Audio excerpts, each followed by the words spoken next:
So, hey everyone, happy party people. We're going to officially roll the intro in just a little bit, but in the meantime, hey everyone, how's your, New Year's Eve ish day or New Year's Eve day going so far?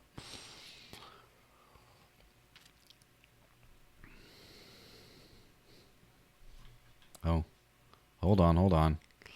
It, pretty sure the audio isn't working for. There we go. Now they can hear it. Someone say something. Hello. There we go. Hey, Perfect. So now after that false start, how's everyone doing? Good. Happy end of the year. yeah. Looking forward to the new year. Yeah, absolutely. Feeling like I'm gonna hit the ground running this year, so feeling pretty good shape. Yeah, same. It's been quite the year, and I kind of feel like I'm sure we'll get into some of this later, but I'm sure I kind of feel like I came into the beginning of 2024 with some like trepidation, like a lot of optimism, but also trepidation. Like I was pretty sure things were going to be great, but also, there was a little bit of a uncertainty. And then 2025, I kind of figured like we got this. This is going to be our year. And in a lot of ways it was. And now 2026, there's a few other missing ends to tie up, and things are going to be really great. So, yeah, might as well officially. Oh, interesting. Have we really only been streaming this thing for 4 minutes already? Feels like longer than that. Yeah, it does. Yeah. One thing for sure, as far as the pre-show part, have been revamping my office, and I've been trying to get a backdrop and everything done, but because of time constraints, I was not able to in time. So my whole setup is nice. It just need the background. But I have a few of these blast from the past things I was going to hang out. Did you move? No, I just finally redid this office. It was not in a good spot. I moved like 4 years ago. But so I have one of these. I don't know if you've ever seen this before, but this is old school. This is crypto art. I don't think they make these anymore. And so this is an art piece dedicated to one of the halvings of Bitcoin. And if you see that little QR code, it's like that was a long time ago. Yeah, it was a long time. This is how long I've been around. This is a paper wallet. So anyone who wants to scan this can send me Bitcoin, and I can just receive it. I hope it's not the private key. No, it's just but it's a small enough amount that's like, I don't know how much it is, like $100 or something like that. It's like a little bits in there that came with it, and so I don't know exactly how much. Don't forget your lying. 12.5 Bitcoin. Yeah, I wouldn't. First of all, do I look like a man who has that much Bitcoin? And second, do I look like the kind of person who'd put it in a picture? Probably this not. one was cool. This is another limited edition. I'm going to hang up. This is a bitograph. Again, they also don't make this anymore. And if you look very closely, exactly, it starts at the Dash Genesis block up at the top and goes down. So yeah, it's a fun thing. All that will be on the wall. Part of the reason I hesitated as well is because I want to get some kind of a thing of the Dash logo that's not the old logo, because otherwise I'll be yelling at people, use the new logo, and then I'll just have only the old logo on the wall. It'll look a little hypocritical of me. You've been holding on to this stuff for this whole time? Yeah. For this special occasion? It looks great.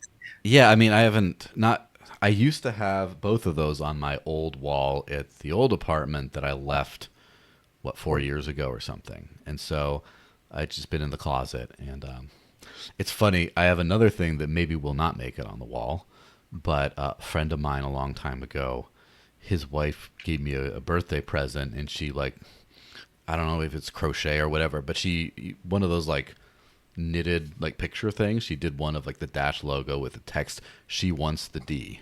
It was completely random, and I don't know if I want to have that on my wall, but maybe I do. But it's in there somewhere, so maybe I'll pull that one out at some point. No pun intended. Also, I have a picture somewhere in my closet of Pasta with his shirt off, and so I'm going to go put that up as well. Pasta with his shirt off? Yeah. You said? Mm. I thought only Sam had those. I mean, Yeah, well, I don't even need a picture. All I need to do is close my eyes. Exactly.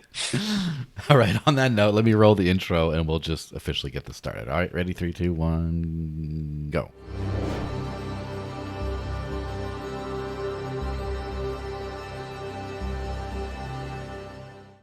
All right. Intro completed. Welcome, everyone.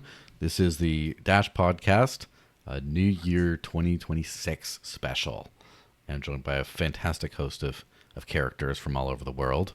I've been doing the Dash podcast since, I think, 2017. I remember there was a time during when Dash Force was a thing.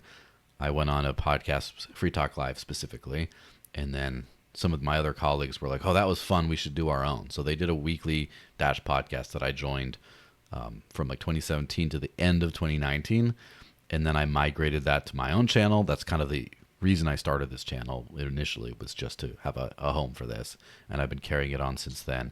I think we're at episode like 223 or 4 or somewhere in there, so done a bunch of these.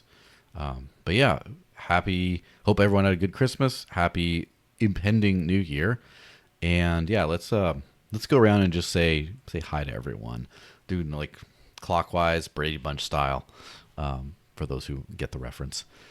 So why don't you say who you are, what do you do, and what was the coolest thing that happened for you personally in Dash this year? Why don't we start with Age of Doge up right over there? And I'll filibuster a bit to give you time to think about the coolest thing, so you're not just on the spot right away. Oh, I know. Oh, you know. All right, go for it. Yeah. What do? I sell tiny painted pieces of wood, which are in these little bins behind me. Nice. That's what I do. You're doing Very the Lord's niche. work. Board game pieces. The coolest thing for me is Dash spend. Just being able to go into stores and buy all the stuff I would buy anyway with crypto without needing credit cards. A large portion of my inventory here is paid for with Dash. The bins, the shelving, most of my supplies, basically almost everything that I buy, both personally and for my business, is able to be purchased with Dash now, which is very nice, and definitely the most usable system in crypto right now. Mm-hmm. I definitely agree on that. Again, as someone who's been doing the same thing, not the board game part, but everything else for a very long time. And then we go to Mr. Decentralized Creative, the mastermind behind making my channels look a little less amateurish. How's it going, man? Who are you? What do you do? And what's the coolest thing this year? What's up, everybody? I'm Decentralized Creative. I run a creative agency and recording studio out of a place called Dashville. It should be officially changed to Dashville, but as of now, only I'm calling it Dashville. But if you're here, I have probably edited some of your content from Joel's channel as well as the Dash channel. And I think one of the coolest things that's happened to me this year has been using Dash on a website called NanoGPT, which I use a lot to make voices or photos or video.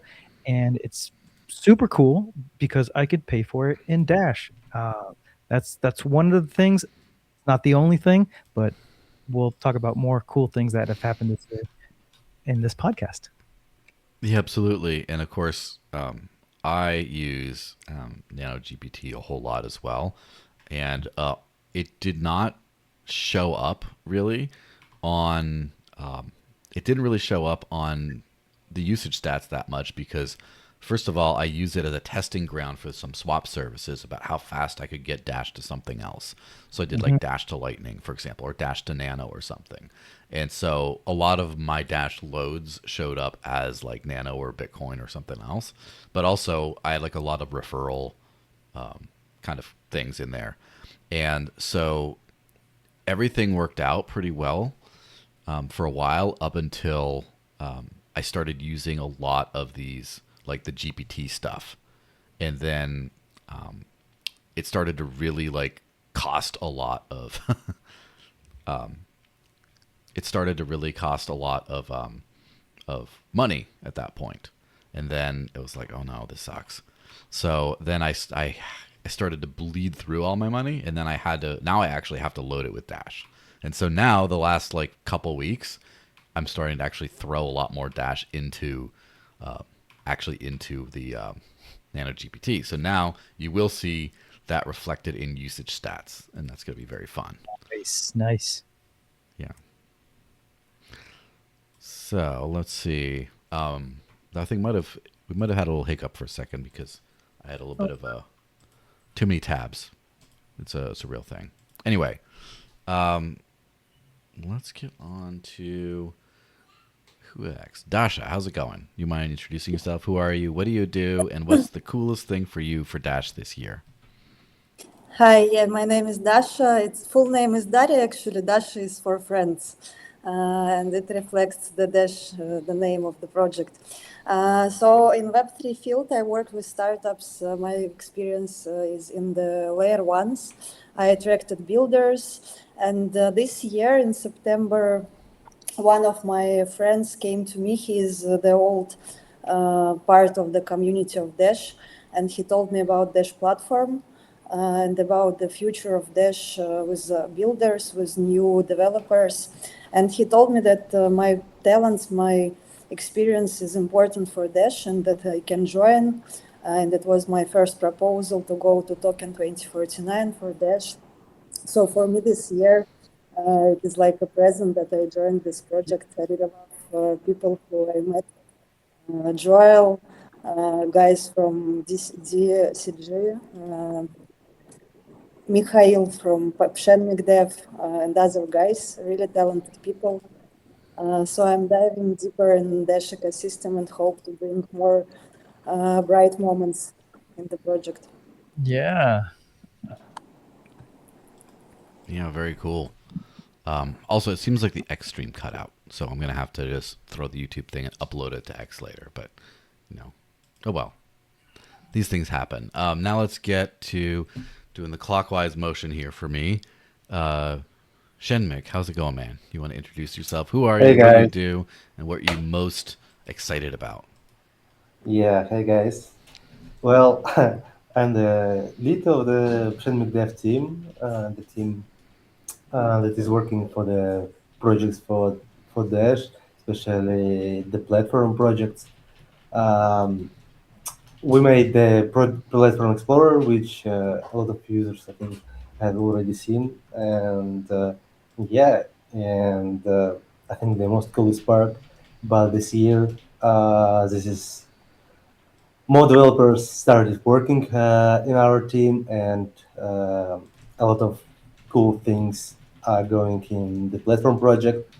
Uh, the fresh SDKs, the fresh products. We made the extension, the platform extension, which finally is like a bridge for devs to make their own devs on the Dash platform blockchain.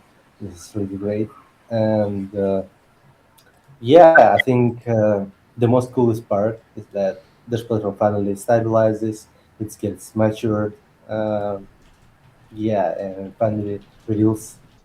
On a podcast. I'm trying to make this a regular thing, so I feel like I have momentum building at this point. I've got some new audio, so hopefully everybody can hear me clearly. So yeah, I'm Shamari. I'm a builder. Mainly focused on like blockchain L1s, but I have experience working with L2s. And for me, working with the Dash platform has been a great combination of the best of both worlds to allow me to be able to pick and choose, what's best for each project and implement, the technology accordingly. So it's been, a lot of discovery since I joined the Dash community in terms of understanding what works, how it works, and how to apply that. So I would say the most exciting thing that I've discovered within this journey so far has been working with the Dash API, DAPI, and just the idea of a decentralized, open systems that builders can then tap into and not have to necessarily run their own infrastructure. So it's been I would say challenging. Really working through the different upgrades and just understanding the limitations with regards to like stability and reliability. But I've reached a point now where I feel very confident in where the infrastructure is at its current state, that it's very capable of supporting hundreds, if not thousands, of users, given the architecture, how it's decentralized. I'm still trying to optimize for performance, but overall, I would have to say that this is one of the most inviting, I would say, blockchain communities for builders, in that you can pretty much get started with nothing and build Hmm. something substantial and something meaningful without having to worry about how much it's going to cost to maintain that. And I think that's very unique to Dash. I haven't seen any other infrastructure in the blockchain community that's as open and reliable. So that's what's got me, I think, motivated the most, is just really to focus on really just making that rock solid foundation with the infrastructure available to as many builders as possible. So I love the work that Lieutenant Detail, his team is doing to really just work towards stability and I've noticed, over the past few months how that's been improved. So again, just it's motivating to see how well the whole community is working together, and with that, looking very much forward to next year. I have, a lot of things in the pipeline that I'm very excited to introduce come this very early beginning of next year. So that's, what I'm looking forward to, and I hope that everyone else is just excited for what's to come in the next few days as we enter a new year, and hopefully this journey continues to dazzle me as it has for the foreseeable future. Yeah, That's basically it. absolutely. And I have enjoyed seeing your enthusiasm coming into the groups like Discord and just hit the ground running. And also, um, I have to say, like, and I'm sure we'll get a little bit more on this with Sam, but there's we built something pretty cool here. And for me, as someone from the outside, a little bit, even though I'm very much on the inside, as someone who's not, hands deep in the code itself, I've been trying to craft the right way of describing what we built and why it works and why it matters and what's different about it. And I've kind of gotten bits and pieces, and I kind of feel like when you came on the show, whenever it was a few weeks ago, that kind of brought it together. Where I'm like, oh, okay, now I can describe fully and not just aspects or a concept. And so, yeah, I do think that definitely explaining why this is different and matters is pretty cool, which is a great segue into, of course, our buddy Quantum here. Would you mind saying who are you, what do you do, and what was the thing that you personally found most cool and awesome this year? Aw, I wanted to say saving the best for last, but I'm not the last. It's gonna be No. pasta. Too bad. Yeah, so I'm Quantum, also known by my real name, Samuel Westrich. I'm the CTO at Dash Core Group. So there's actually a few things that that I can think of this year that I really loved, and so I couldn't figure out which one. So I'll just quickly go through the three. We released 2.0, so we released tokens somewhere in the mid-year. That I'm not going to talk much about that, but for me personally, I was like really happy when that happened, when it Mm-hmm. came online and there were no issues. Um, but really, the thing that this year that I can think of that was like a wow moment. Sometimes you think of a feature, like you think, oh, could that actually work? And then you're not actually sure it will work, and then you start like toying with it, toying with the idea, and then eventually uh, you write some code as a prototype, and then it very often doesn't work, but sometimes it does. And when it does work, you're really happy. And one of those features is going to be coming out in 3.0. It's the way we're going to be able to sync address balances in platform anonymously. And if you had like a million addresses in the system and you're looking for 600, so right now it's not on mainnet, but the estimation of the time is like less than 10 seconds to have a full sync, right? So it's really, really cool, and it's now been built. And that's one thing that, I love it when an idea actually materializes. It's a little bit like when an author writes a book and then it gets published. Mhm. You have a lot of pride. But there's one more that I that's like kind of that I wanted to talk about. So I took about a week time off sometime in July. Or I forget exactly what month. I know it was much later. It was October. I forget exactly what month, but I was rowing down a river in the middle of nowhere in Africa, and I didn't have internet, and I was rowing down, and basically, eventually, I got a cell phone coverage, and I was like, "Wait, what? Okay." And then I went on Discord, and the first comment that pops up is TL saying, Quantum should be on vacation more often. And I have no idea why he said that at that. Well, I just have no. it And was then, price stuff. yeah, it was price, but it was just more of like that was quite fun. Yeah, Okay. that's a good time. Well, maybe you should be more often, or at least trick everyone to sit into thinking you're on vacation. Just bring your laptop down the road, the river Uh, there. So wasn't crack up, keep working. electricity was really hard to come by. Yes, which I I'm sure actually is had a solar panel.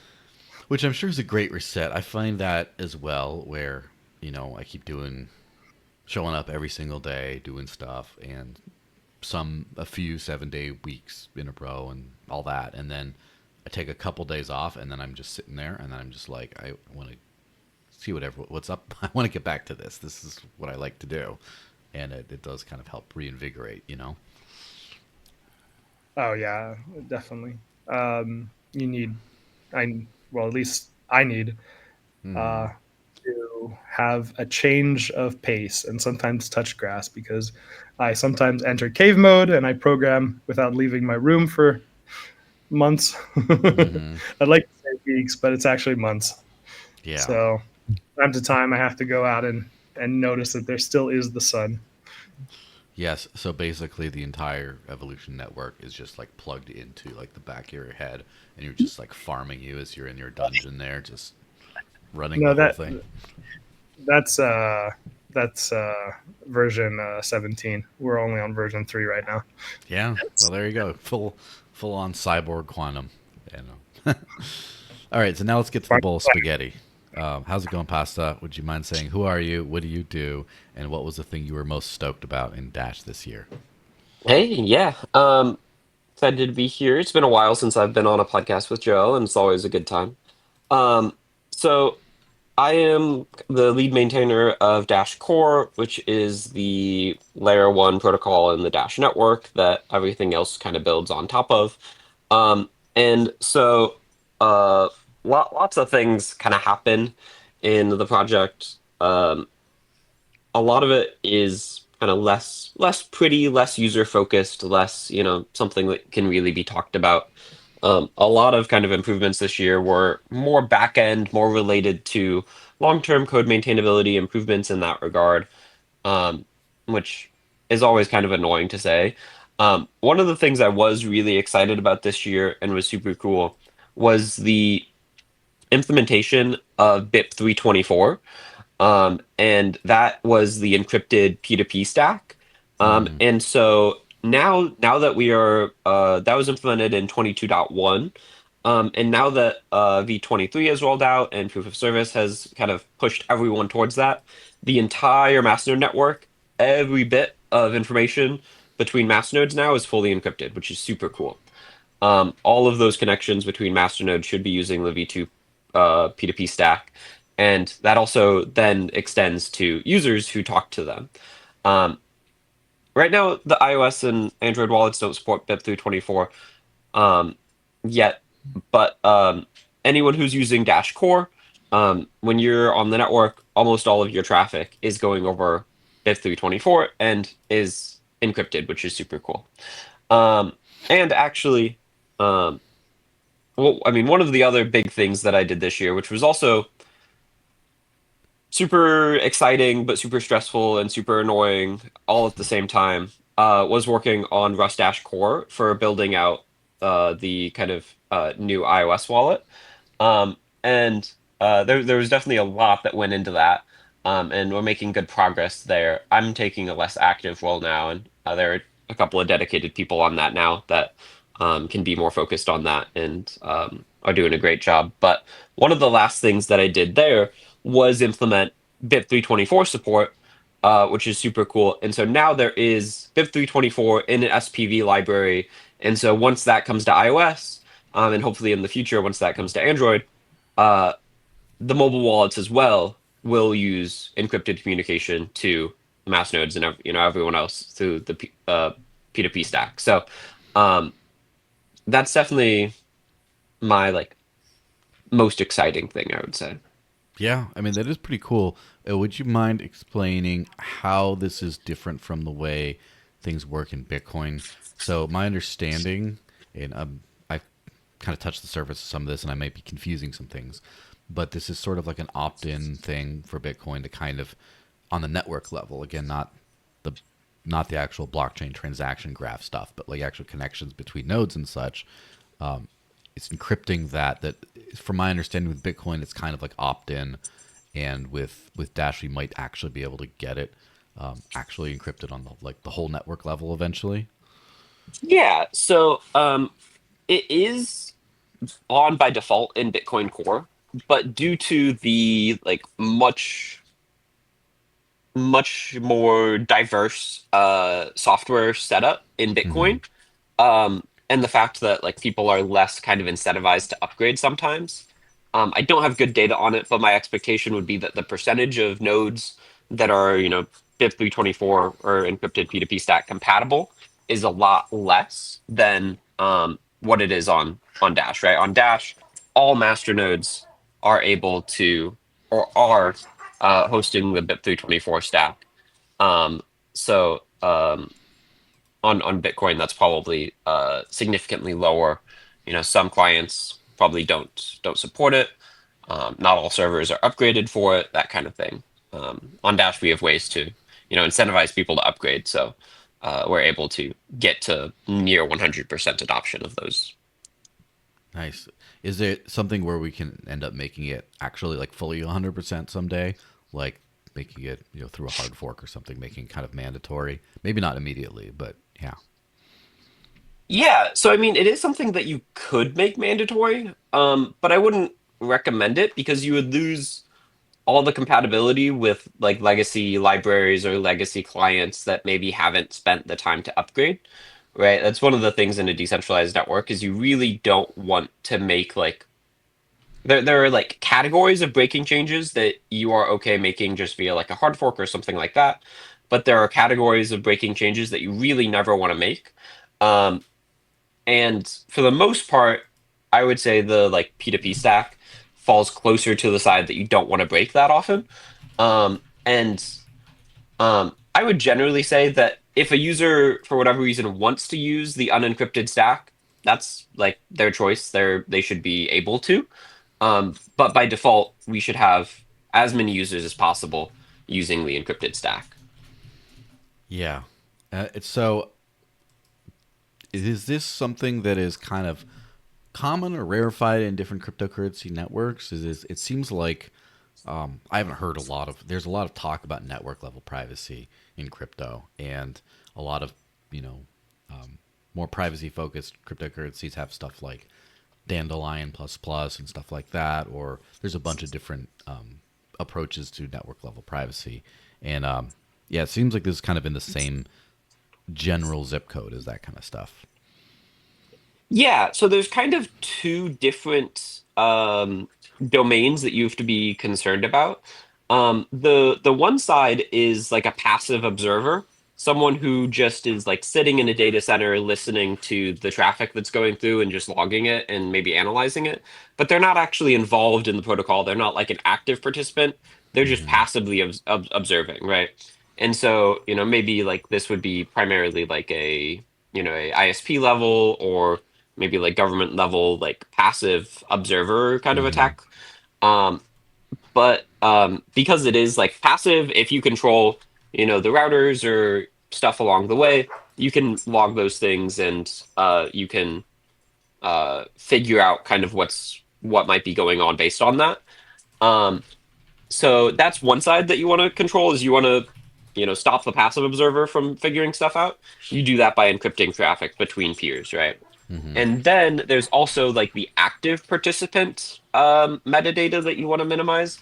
And so this is looking more at like how transactions go around the network and how connections happen. And if you're an active participant, if you have a lot of nodes and you're talking to a lot of people, you can sometimes make assumptions about where on the network a transaction like started.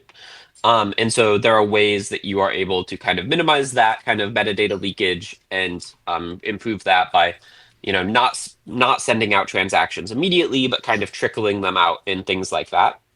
Um, and it is interesting. That is actually one of the things that can like slow stuff down in a network like Bitcoin, because you have to worry about this uh, active observer more.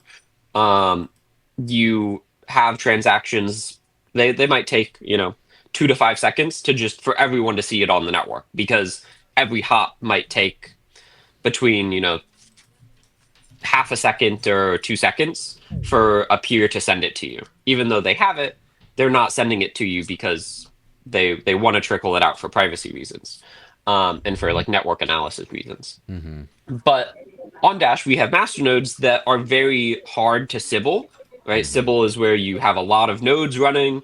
And that's the main attack vector for like an active participant, is you need a lot of nodes running that are connected to everyone. Um, but with masternodes, you need 1,000 Dash. And so that becomes really hard, or very expensive, I should say. It's relatively easy, but you need to invest a lot to be able to do it. And so Dash, we're able to use these masternodes as kind of a low latency backhaul, where we can more likely trust that people who are masternodes are not, Sybil attackers, right? Because they have a big stake. It's not easy to just spin up 1,000 of them. On Bitcoin, it's trivial to set up a script that, will spin up a bunch of AWS instances, and all of a sudden you have, 2,000 Bitcoin core nodes that are connected to everyone on the network. If you Mm-hmm. turn on logging, you can see a lot of stuff, right? Um, with Dash, it's not that easy to do. With masternodes, you need that collateral. And so we're able to use that as like a very low latency, very fast backhaul network, so that you still get most of the privacy benefits against like an active observer, but you also get the super low latency Yeah. transaction propagation. Yeah, and that's something a lot of people might not get when you talk about these sorts of privacy solutions and things. And I'm obviously a huge fan of privacy, as well, I'm sure we'll get to. But there, if you are spending it in a point of sale environment type thing, one of the Dash advantages is in about a second, the transaction is done. And if you start to add a few seconds of latency, it starts to become very painful. And I have actually used a few different cryptocurrencies other than Dash in-person payments, or experienced them, such as Monero and Zcash, for example. And then that extra, it's always a little clunkier. It's never like, this is my daily thing. I scan, pay, it's done. So that's something that I know that a lot of, when people have been sort of pushing for things like Dandelion that help network level privacy, then you start to look at the trade-offs, and I'm like, oh, that latency is just not going to work. Sorry, we'll have to find other ways of getting privacy, because that's just not going to work. And so, yeah, this is a really cool thing that I think at some point I'm going to have to do a post, like a bigger post about it, because it sort of flies under the radar for how cool it is. And it's something like, Dash has had a bunch of different privacy improvements over the years, and I kind of feel like a lot of them has sort of flown under the radar because they've sort of been adopted in a way that just like makes sense. It's just like, well, this is the next logical step. whereas every other cryptocurrency seems to be like they did something like they added Tor to a mobile wallet, and then now they're like, we're the best privacy coin in the world. They start shouting about this stuff. So it is kind of funny to see. But yeah, it's I'll definitely have to do something Yeah, on that. yeah, it is. It is very interesting. If anyone is looking at doing like a research paper, or I don't think it would be enough for a master's. Maybe it would if you really get into it. But I do think there is some uh, interesting like academic work that could be done on the nuances of a lot of like existing kind of theories about how you have to do network propagation for privacy reasons in a kind of dual stack environment where you have a tier of nodes that are like not able to be Sybiled, and then a tier of nodes that are able to be, Sybil attacked, and how do you utilize them best to both maintain privacy and have as low latency as possible. A lot of the research right now looks at something like a Bitcoin network that assumes that an attacker can just spin up as many nodes as they want to. There's really not that much research in the network analysis of systems where that's not possible. Yeah, that would be cool. And I am looking into some like external funding for stuff like that, like research into these kinds of things, because there's a certain level when you get to, the escape velocity kind of level where you're like Bitcoin or Ethereum or maybe something else like Solana. There's a very small freebie club, I call it, where you get into this certain club where people will just spend tons of money on integrating your network or researching it or whatever just for free. And then I have noticed from, and Dasha knows this too, from talking to companies, the smaller the blockchain, all of a sudden the price tags start to go up. Like I talked to some of these integration partner, some of these exchanges and dexes and things like that, and I talked to other cryptocurrency teams like the Decred team, the Xano team, people like that, and then then they say, hey, so what's going on with, how did you get into XYZ exchange or dex? And I talked to them. They're saying, hey, they want us to pay this much. I'm like, holy crap, they're trying to charge you that much? I'm like, ooh, we got away easy because we're just a little higher up the list. So yeah, it would be nice to get some extra fun research into this stuff. All right, so I kind of forgot to do it at the very beginning, but it's briefly shill o'clock because this podcast is very happily sponsored by Coin ATM Radar, and I have been very happy to be able to make crypto-related content, but specifically Dash-related content, without charging the treasury in this case. This is external funding. And anyway, Coin ATM Radar, when buying crypto with cash, an ATM is much more reliable and it's safer than meeting a random person in a random place. And unlike an exchange, which could freeze your account, you do truly own all the crypto you buy. With Coin ATM Radar, you can find crypto ATMs and other services where you could buy or sell cryptocurrencies for cash. On their website, search by coin, address, if the ATM supports selling as well as buying, and you can also search by geographical area such as country, state, or city. And you can also check and compare current fees across different ATMs. Find out more, go to coinatmradar.com, which is coinatmradar.com or .com. And I have used Coin ATM Radar a few times in the past because there's a lot of crypto ATMs out there. Not all of them support Dash. It's kind of been on and off, but it is very valuable. There's nothing cooler than being able to just go, travel to a completely foreign country where you don't know anything, and you just go dash to cash, and then you're just ready to go. And I do still remember it was, I think, late 2019. I had a speaking gig in Madrid, and I went there and landed with, with only crypto, only Dash, and no fiat other than like a couple of euros in my pocket that used to get a train to get to the shopping mall, where then I just sold some Dash for euros, and then there you go. I was on my way, and it's very fun. So yeah, this has been quite the year for sure, and this sort of, the big kind of I queued up a few of these articles that we have written about this stuff, but the big thing, of course, is evolution, right? Evolution's been around as a concept for almost 10 years, or over 10 years at this point. And finally, last year, we released Evolution. And so far, the network has been working great and doing a lot of cool stuff. And it's still kind of what I would say in this sort of a accelerated release stage ish, depending on how you want to describe it. But basically, I kind of feel like now we're starting to get to the point for the first time where there's dev tools out there to build on it. There's some things you can do. There's some wallets that support certain functions. Like I kind of feel like I can touch it as a non-developer in some limited ways, whereas before it was just, well, it technically works, but then it's mostly master nodes who are interacting with it, or whether it's a couple of internal devs, but not much really able to be used on it. So I almost kind of feel like January or whatever is almost like the real release date. Like this 2026 is almost like the real release date for Evolution. Do you have any thoughts on that, Sam, as far as like where we are now, as far as like where we were before, just for some context, as far as how usable it was before versus how usable for developers and users it is today? Yeah. Well, the real point of releasing Evolution, what is it, like a year and 4 months ago, right?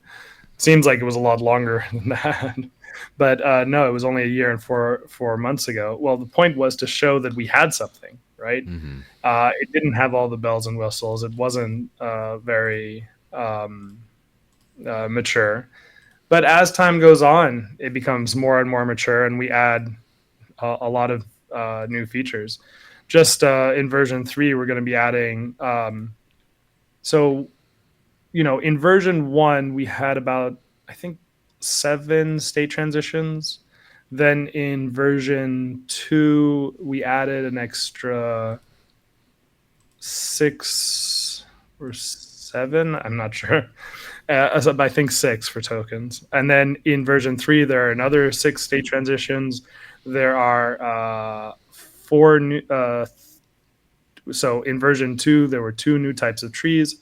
There was the count trees and the count sum trees, and now we have provable count trees and provable count sum trees, which have a slightly different structure and can do slightly different things. So every single version has under the hood a lot of goodies, and yeah, it's just becoming more and more mature. It's going to take a while to get to where we want to be, right? So we want to be at a place where we have a token marketplace, we have smart contracts. The data contracts allow us to do a lot more than currently possible. For example, Shenmue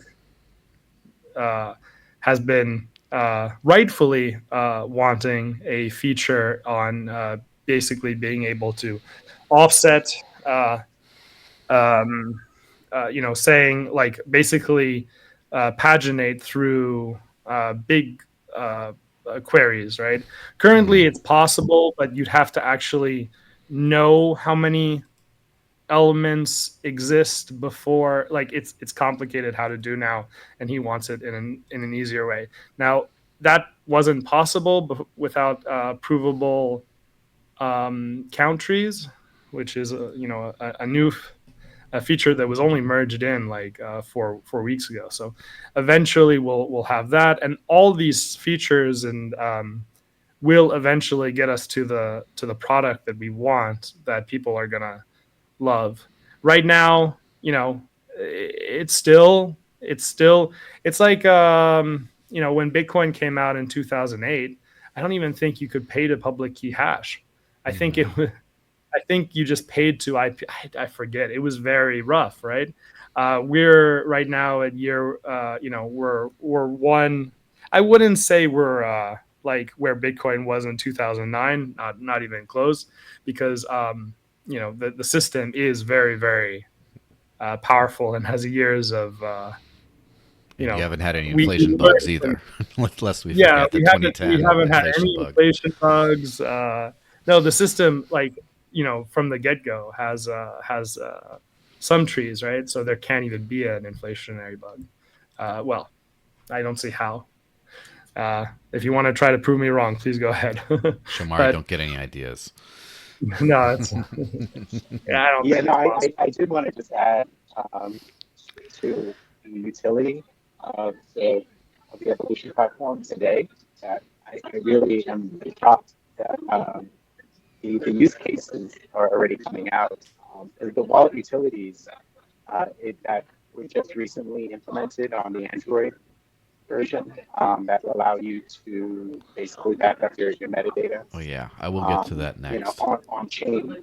That's practical and very useful to an end user to be able to now recover all of your metadata from any device, you know, at any time. And that's, I think, one of the perfect examples of combining both the best of both worlds, where you have your core transactions being, you know, stored on evolution platforms. And I think that's why I'm so impressed with that. You know, that was one of the first use cases, and it's already so practical. It's not something that is just, you know, academic in nature where, you know, the end user doesn't really get much value out of it.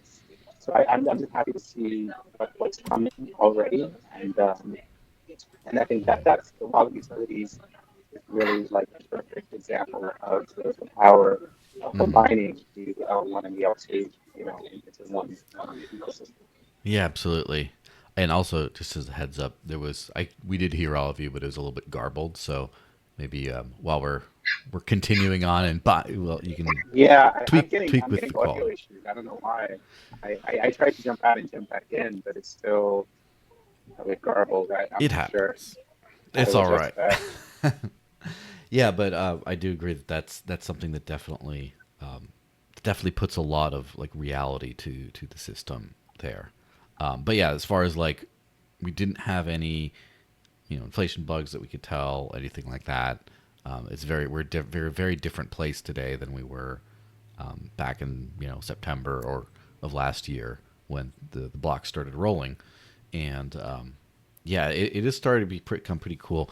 So version 3, Sam, if you wouldn't mind, do you know when is well, like what's the every time I talk to you about something, it's always when, and I hope I don't come off as like an ingrate or anything like that, but like just I'm thinking like, oh, for conceptually, like, is that something that's like in a couple weeks kind of thing, or is that something like a few months away type, like a little bit further out there? Is that something like later in the year? Like, what is that kind of? Probably. No. Again, So no it, deadlines, no guarantees. Just how far well, roughly. here, yeah. We currently, I mean, I don't think, think, I don't think we have any more features that we are waiting on. So I have one pull request that I was about to merge in right before the call. And then we're basically in a testing phase. So we're hitting DevNets and we're testing the thing out. Yeah. Originally, I had wanted to get it out more in December, but then there were some features that I wanted to add in, and we made it bigger, and we made it bigger, and we made it bigger. And Yeah. I What think was that that was like. Radiohead song? Feature creep. Just be fun. Yeah. Well, Someone laughs I'm a at that. creep, so Yeah.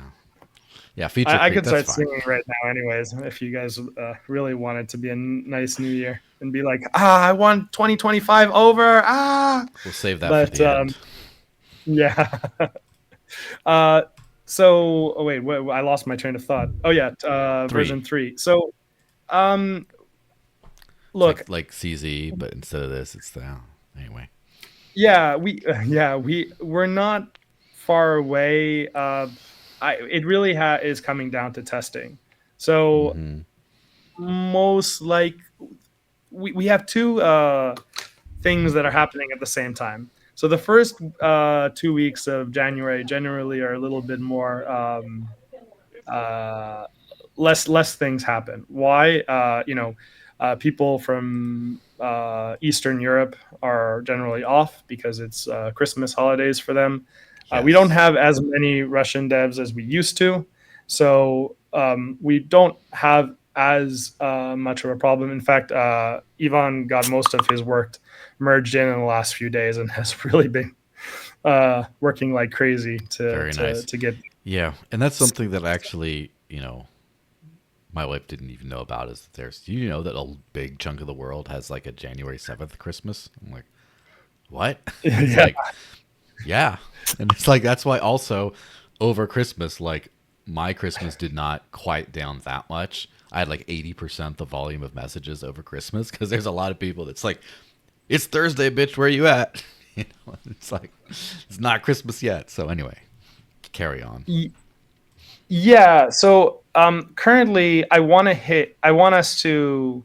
We've been just hitting DevNets. I want us to get to testnet in the next week with the release candidate. And once we get to testnet on, I really want people from our community to try to test it out for at least a week and verify that there's nothing going on that's wrong. And then we'll release to mainnet. Yeah. So I would say first 15 days of January, somewhere around like January 12th, somewhere around there. I think we'll hit mainnet. Nice. So, what do you what do you think about the prospects of it being able to support like a small hackathon or something? Do you think we're finally version 3 is to the point where we can just get a bunch of people there? Not really, because what the real thing with hackathons is you have to have the ideas of what you want to build, right? And well, I guess if we have ideas, then yeah, we can build them. I definitely think, like for example, applications like Yapper that I had been working on, those could be built right now on Evolution, and there are a lot more apps that can be built. Um, yeah, yeah, definitely. But I don't think that there's a big difference between. Well, no, there is a big difference. It depends on what technology you want to build, right? For example, if you wanted to build a DApp using the Rust SDK, you could have done that, in version 2. But yes, in the JavaScript SDK, there are a lot of improvements in version 3. So I guess, for websites using Evo, yeah, version 3 will be great. Yeah, So cool. yeah, So we could do a hackathon. for purposes, yeah, it'd be very nice to be able to do this by somewhere around the middle of June for reasons we'll get into at a later stage, but that'll be fun. Anyway, but January and June, long time in between. But yeah, it's been pretty cool. Something I've noticed, one thing that I would personally really like, and because I've been sort of looking into this kind of like, I can't wait to start putting a lot more transactions on the Evolution network. And so far, by the way, I was going to do this later, but I'll skip it ahead to this Platform Explorer screenshot. Under trending identities, I'm number 2 under Quizzy as far as like transactions. And the reason for that is entirely because of this encrypted metadata feature where I just backed up all my metadata for all my transactions since like 2019 or whenever I started using that wallet. And so it just threw, you can see on the chart, there's like a big 300 transaction spike on the Evolution chain. It's all just me backing up my coffee purchases. So that was kind of funny. But yeah, sorry, go ahead. Well, actually, there has been a feature since version 2 that very few people know about. Is you can now look how much your node got per epoch, and you can also know how many fees were made per epoch. And so, like, I looked at it. Network's generating about 12 dash of fees per month, about that much. Yeah. It's not crazy amount, but it's better than 0 dash of fees. Yes, and it's definitely like we're I can see it hockey sticking this coming year because All it has to do is we get a lot more users, and we got a lot more users on iOS and Android, both adding contacts, and then backing up their data. That's just already a lot. But then once you get some token transfers in, then once you get some, one thing that I would really like to be able to do is is just have like a basic like website builder that just puts everything on Evo instead of whatever hosting provider instead that you have. And so like just like a basic blog type thing. Cause like I have, so what I do personally, right? When I write an article, I usually write it on X first because that's where I'm at. I'm on X, I'm posting some nonsense. And then what I do is I go to the Hive, one of the Hive interfaces, like in Leo, and I write it to the Hive blockchain. And as a blog post, and then my personal website just automatically crawls that and just dumps it on my own site. So it's kind of like it's usually on X first, but then it's also on the Hive blockchain, and then it's also on whatever hosting provider.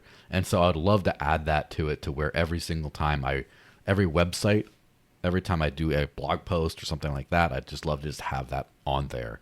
And it would be really cool to get people to start building and hosting there, because everyone has to pay hosting fees to whoever, and might as well pay it natively in Dash to the Dash network instead of something like that. So, is this a screen share time? The Token Wizard? Well, you had talked about way to create. There was a proposal to our network by somebody, a group, I think 2 people called Skulver. I've been reviewing their work from time to time. So they finished their original proposal. I think they only had requested 95 Dash, and then they spent 4 months working on it. So that's kind of like, but yeah, you can now create a token and register it. I actually tried this out, and it worked. Yeah. As far as this, so fun thing about this. Just sorry, go ahead. Sorry. No, I just wanted to say that, tools like this, it's nice seeing external people, come in and do some things like this. It's quite nice. So I think people, if you're going to make a token, this is you can do it right now. You can just go in, and then when you register your token, you can register it through. I think, well, right now you can only register it through Dash Evo tool, and or through Dash SDK dot or Evo SDK.dash.org. You can also use, but you can also later we're going to make it so. I mean, in the register token section here. Oh well, it's not yet, but there was a QR codes that he made. So then you can just basically we're gonna have that on iOS. So when you want to register your token, you can just use your wallet and your iPhone wallet or Android wallet, and you can just basically scan. There are 4 QR codes or 3 QR codes to. And eventually you'll just register it through your phone. So I thought that was pretty cool. Yeah, I mean, that would be really cool. And also, just for context on this, I did help review that token launcher this last week. I went through the whole process and gave feedback and stuff. And then yesterday on the Digital Gold Talk podcast, I also put it up on the screen and talked through all the token capabilities and kind of went through all the really cool stuff you could do as far as tokens, and also mental use cases of why, some fun things I had planned to do with token and make it work. So yeah, I'm definitely chomping on the bit for that one. And this Skulver fellow or group of fellows or whatever, I think it's just one person at this point. Yes. I think they were 2, but I think now it's just one that's doing the work. Yes, and I'm not just saying this because we're all on this fun show together, but I would, of the 2 entrants that I've noticed into the Dash DAO lately, him and Dasha, I hope they keep on doing proposals and getting funded because they're doing great work. So those 2 definitely keep it going. But just on the token launcher thing, I definitely think I would love a token launcher. I'd love a DEX. I'd love a basic web page builder. If you can make it so that anyone who can like click through WordPress type things, anyone who could do basic WordPress type stuff, if you could make them able to do that, I think that would be a killer app to just start, because everyone has a website, right? Everyone has websites all over the place. I would love to just start throwing up a bunch of websites, actually using the data. Maybe not the image storage, maybe the image storage, I don't know. But most just the basic content and everything. I'd love to just throw that up on Evo. And what would be really nice is to have a Evo web browser that, instead of using like DNS to kind of go to these websites, would just use DPNS. Would actually use, you could have your, Shomari's site at, .dash or whatever, and you just navigate right there and can kind of, like a All right, built-in. I'm coming back into comment. I want a new Yes. device. I hope the audio sounds a lot better. Yeah, there's a little background noise, but it should be fine as long as you're talking. It should be fine. Yeah, I was getting a lot of garbled from the conversation, so I imagine I may have sounded just as garbled. Hmm. But yeah, I just wanted to to jump back in on the conversation because you guys mentioned hackathon, and obviously I get very excited when I hear the word hackathon. Um, but I did want to just urge that it's never like we're ready. That it's one of those things that you're never quite ready to do a hackathon. It's more of just get just trial by fire and see what happens. Especially for the first one, I think it's very important to understand what the realities are from real builders and developers, and you're never going to get that until you just kind of jump in and see like what the results are. So I'm really looking forward to organizing something early, January. It doesn't have to be anything major, but just a way to invite people to try what has already been developed with TCG and Mikhail's group. I think the combination of the two, you can get 95% of what you need done on platform between the two SDKs. There are some hiccups. I mean, that's all I've been doing is dealing with the friction I've been encountering as I've been working to build different applications.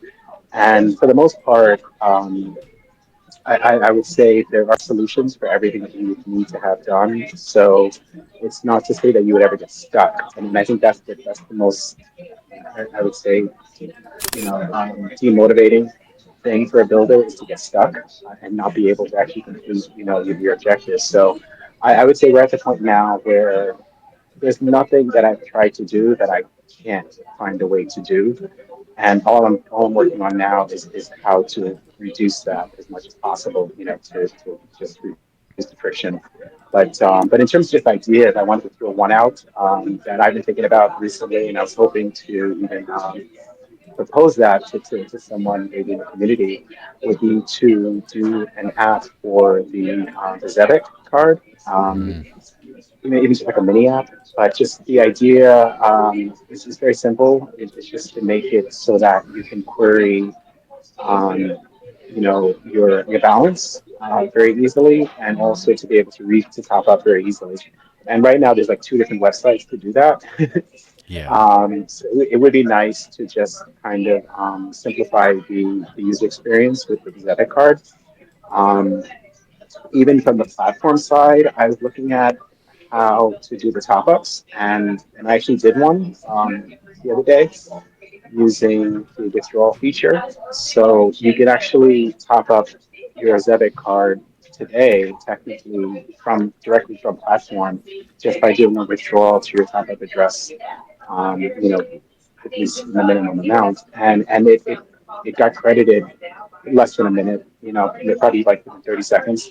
So the user experience is definitely there, and the value is certainly there for someone like me to actually start using apps, useful apps, and that's what hackathons are all about. It's just coming up with the ideas, like Sam said, and then incentivizing people to come and try to build, even if they can't finish building, the community. So so supportive that I'm sure, we could easily get, the technical, whatever, issues resolved for anyone that's, made a significant effort and wanted to see, their project, to fruition. So I am encouraging that we do something like a hackathon, maybe not a full hackathon, but something, in that vein sooner than later. And I would say January is not too soon to see that happen. So I just want to throw that in. And, I'm obviously very much available for anyone that, would want to help with organizing that. And, I'm ready to make that happen. Okay. I hope you Yeah. heard me. I hope that was clear. Yeah, it was pretty clear. Um, it's sorry, just getting distracted because some people are dropping all these one-time messages in the house. Which, speaking of which, we have one time. How's it going? Would you mind quickly, before we move on, introducing yourself? Who are you? What do you do? And Hey what guys, were you I'm in most California. excited? I just woke up. I'm in California. I'm a Dash Masternode and EvoNode owner and part of the community, and I'm excited about all of this stuff going on. Yeah, perfect. I mean, and that probably encapsulates things as well because I too, while I do mention things I am excited about, I am excited about all the stuff going on because there's lots of stuff going on. So one thing to touch on that we kind of mentioned about the encrypted metadata stuff. Um, I throwing this up the article posted on the website and X and stuff about encrypted metadata backups, which is where it starts to feel like Evo and not just like, oh, we got a little fun username contact system in my wallet or whatever.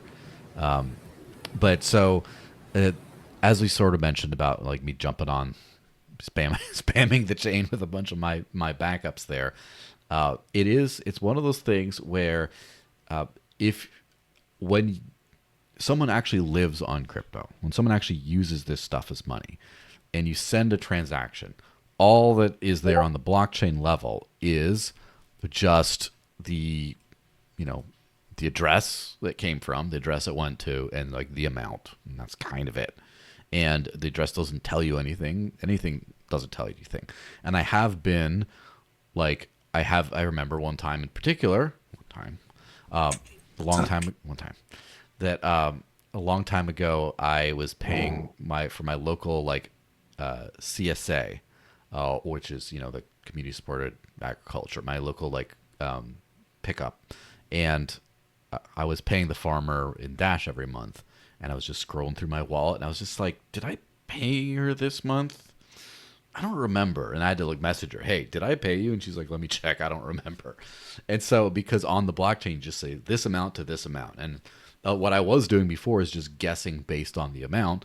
But then there was like price fluctuation during that time and other similar size payments. And I'm like, I'm not exactly sure if I paid her. And so in order to get that information, you have to put it in a separate spreadsheet or you have to put it in the actual wallet data. And then you drop your phone in the toilet or whatever, and then you restore. And then it just shows up in, there you go. Now it just gets all erased. And also there's something about when you buy gift cards through the Dash Spend feature and it goes in, you get an email usually or whatever with that information, but also it gets in the transaction. There's like the gift card detail, which is really cool to have it all in the wallet where you don't have to juggle a million things. Sometimes you get like I've been sending a lot of wallet logs to the developers, and so my email got like overloaded, and so there's always a possibility that I could run out of storage accidentally. I wouldn't get the gift card email, and so then I just like it just went to nothing, and then I'm just like, whoops, it's gone, and then I have to rescan the blockchain or something, and then whoops, all my data is gone. It just, who is this to? Who is this for? Now, when you have usernames and contact lists, anytime you send and receive money from there, you do have that record of, oh, I sent, Age of Doge this much. Oh, he sent me this. So then I could actually see all that stuff. But what was it for? And what was the fiat valuation at the time that it sent? Like, what was the agreed on thing? All these things for accounting when anyone has to run like a business, for example, especially anywhere if you in the world where there is theft, also known as taxation, which is also known as the whole planet, basically, unless you're running from the government. you do need a spreadsheet keeping track of things for, and then if that's all external, oh, my computer crashed, I lost that, oh my gosh, this is going to be terrible. Now it's all in the actual wallet, it's all in the actual blockchain, and you don't have to juggle a million different things. You just, your recovery phrase, if you keep your money, everything is there. It just feels like it finally, with this step, for me, it feels like real money at this point. It feels like I'm not beta testing things. I feel like this is real. And for me, that is really cool. I just want to add that it's also cross wallet.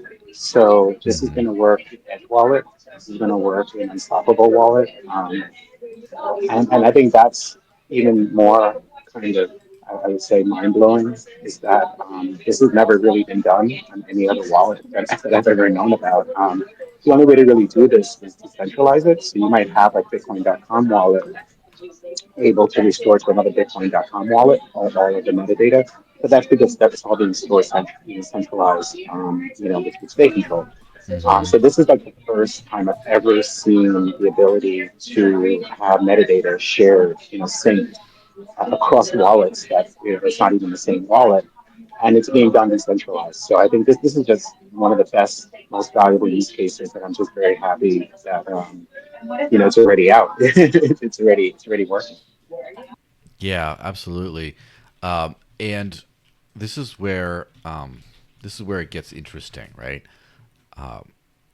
There's other wallet data that does get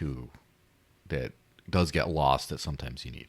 So for those who aren't aware, who here, as a show of hands or whatever, has ever used the Bitcoin Lightning Network more than like once? Like actually used it a couple times at least. Just a couple. Thankfully, few. I've used it, I don't know, a few dozen times at least, if not more. But like not one time. One time. Hopefully not too much. But the funny thing about Lightning is not Bitcoin itself. It's a different thing.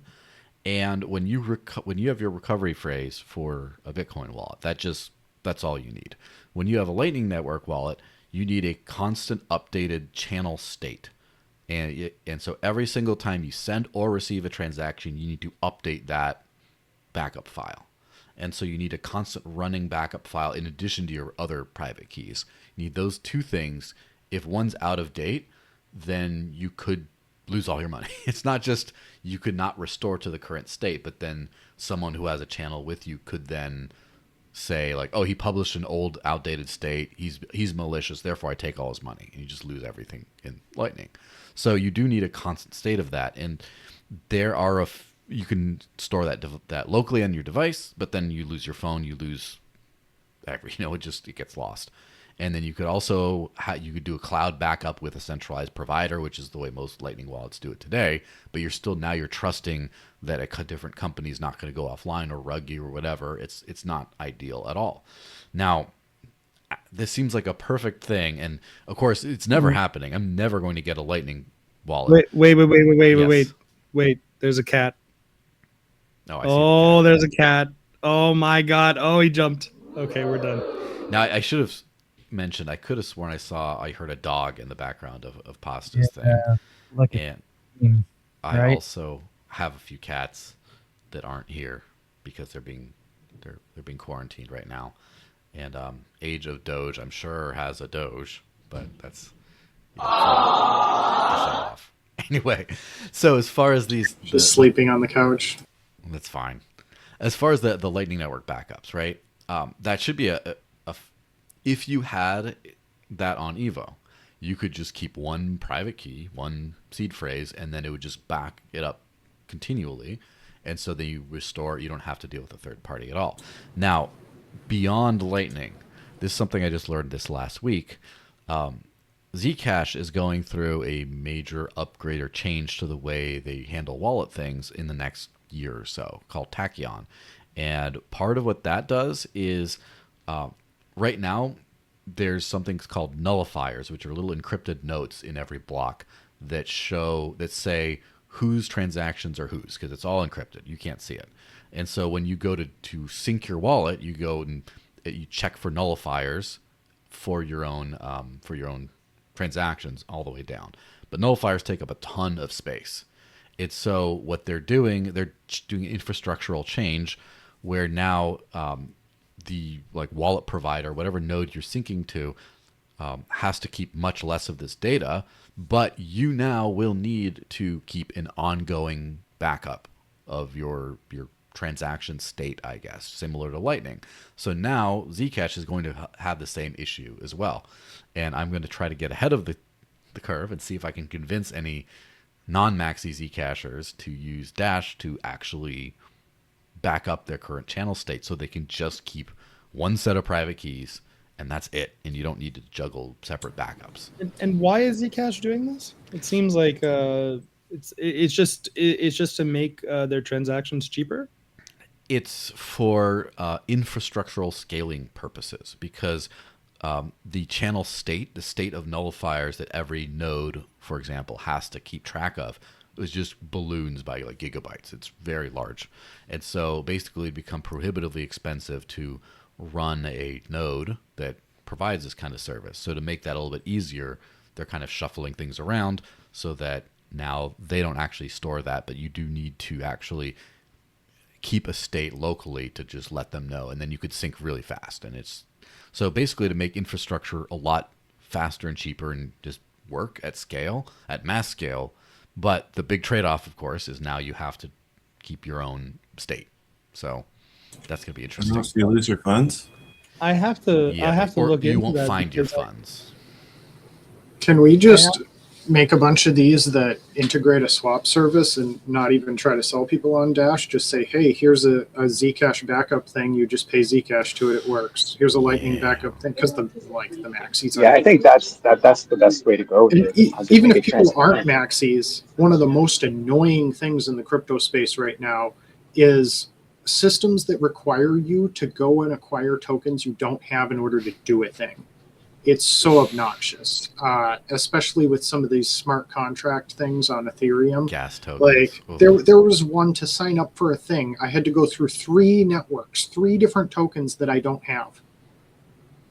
If we can make it seamless, so you just pay the tokens with whatever you're using anyway. It absolutely should be street transparent. And I thought about that with the Bitcoin Cash community just recently because I have a lot of experience with, how a lot of the applications work, and they weigh heavily on IPFS, which is not ideal because of just the way the payment service works. And I think many blockchains also, rely on IPFS in ways that are not, that they don't really use it correctly. And then it's mainly just a misunderstanding that it's not storage. It's like RAM. Basically someone has to keep this active, otherwise it disappears. Filecoin does solve that problem, but Filecoin at night, it's just the usability of it is the friction is just too much for most people to be practical. But I really am looking to do exactly what Agent George said with the Bitcoin Cash community, and provide like an instant swap where they can use the storage, the Dash Drive storage, without even knowing that they're using it, because they'll be able to pay in BCH, have it instant swapped to credits, and all done ideally self-custodially. So I'm very much looking to do the idea that I just mentioned transparently for as many blockchains as is practical, but pretty much starting with Bitcoin Cash, because I just that's the least time for me, and do it in a way where they don't know that. I mean, obviously they'll know it's being stored somewhere safely. Yeah, the devs will know at least. Graphically secure. Yeah, I mean, you have to give them give them some idea of how everything is being done under the surface. But that's really, I think, a very practical, valuable solution for many blockchains, and I think Dash is well suited to provide that service. Yeah, I would definitely agree. And this is something that, again, my strategic approach in this is going to be going after multi-coin wallet providers. And then we already have a few that are looking to integrate Dash in usernames and contact lists for all their cryptocurrencies, because the same, derivation path of keys could be used for, just increment for a one coin index, and then now you have your Bitcoin Cash users and etc. And so it's never going to start with you go straight to, like, say, Selene Wallet. Again, love those guys, but like, you're not going to go right to them. You're not going to go right to Phoenix Wallet for Lightning. You're not going to go right to these people and say, I got your backup solution. It's just one seed phrase and it's all there. And it's not going to happen that way, but it will happen where you go to, say, the Edge wallets of the world. Although, Edge Wallet does have, they are kind of partnered with, I forget which was the FIO, the Foundation for Inter-Wallet Operability. They got their own username set up. So maybe Edge won't be the first, but amongst those, let's say we go to Zipto. Let's say we go to Unstoppable Wallet. Let's just say we go to some of these and just say, this is your built-in decentralized solution that just lets you have everything, have this cool user experience, but it's just on, it technically uses the Dash network back end. And I think one of those things that will have to, if swap providers or something that is definitely going to be needed, if you can just do send a tiny bit of Litecoin that then just bridges to platform credit, so that now you can actually top up your identities. DEXs are going to be huge for that, because some people don't like to, swap service not available in your country and all this stuff, and then all of a sudden they can't upload their stuff. And certainly more centralized kind of corporate style wallets won't mind just having a little thing where you can top up with your credit card, or they do it for you in exchange for, handle that stuff. But I think that we can get there. And once we do get this wide enough, and I do think the one missing piece for this to be undeniable is when you can send invoices, when you can send invoices as well as messages with a payment. So when I say I'm sending Pasta some money for a new jar of spaghetti sauce, and rather than him having to write in new spaghetti sauce jar, and then it gets backed up, where I send it to them and the message automatically includes that. I think when you have that whole system, that's that last piece where I can then take it to everyone and just say, plug this in, use Dash, it's good. And after that, then you can say, hey, Selene, hey, Phoenix, hey, all these other wallets, how you have to use multiple, how you don't have all this cool stuff? Why don't you, now that Edge uses it, you want an Edge user that just imported their seed phrase into, say, the Litecoin Nexus wallet or something like that. And now it's like, well, where are my contacts? It's like, doesn't support it yet. Give us a call. That's going to be cool. Another thing I'd love to see is authenticators. Logins too, I imagine that will require some work in the wallet side, but use Dash username as a login instead of login with Facebook. But also, could we just make an alternative to Google Authenticator that lives on platform? Yeah. That seems like the kind of thing that would be good for Hackathon. There you go. That's such a good idea. I totally agree. I'm tired of Google Auth. I'm waiting for somebody to come up with a solution. Yeah, because I use technically security keys, physical security keys for whatever I can, but that doesn't always work. And then there's other authenticators that, I try to use open source stuff, because, I don't like trusting, I can't imagine trusting something like Google for that. And so, yeah. Well, my issue isn't so much that it is kind of a Google trust issue. I'm at the point where I have 30 things in my Google Authenticator, and I start to feel well, what if this stops working someday? Or what if they make it stop working for you? I'm just locked. I keep 3 different authenticators because of that reason. Because I'm definitely afraid. I use Google. I use 2 others as well. Well, I cloned my whole phone and duplicated everything on it before I left the country, because I'm well, what if TSA wants my phone for some reason? I'm just locked out of I don't even know how many things. It'd just be an enormous pain to deal with.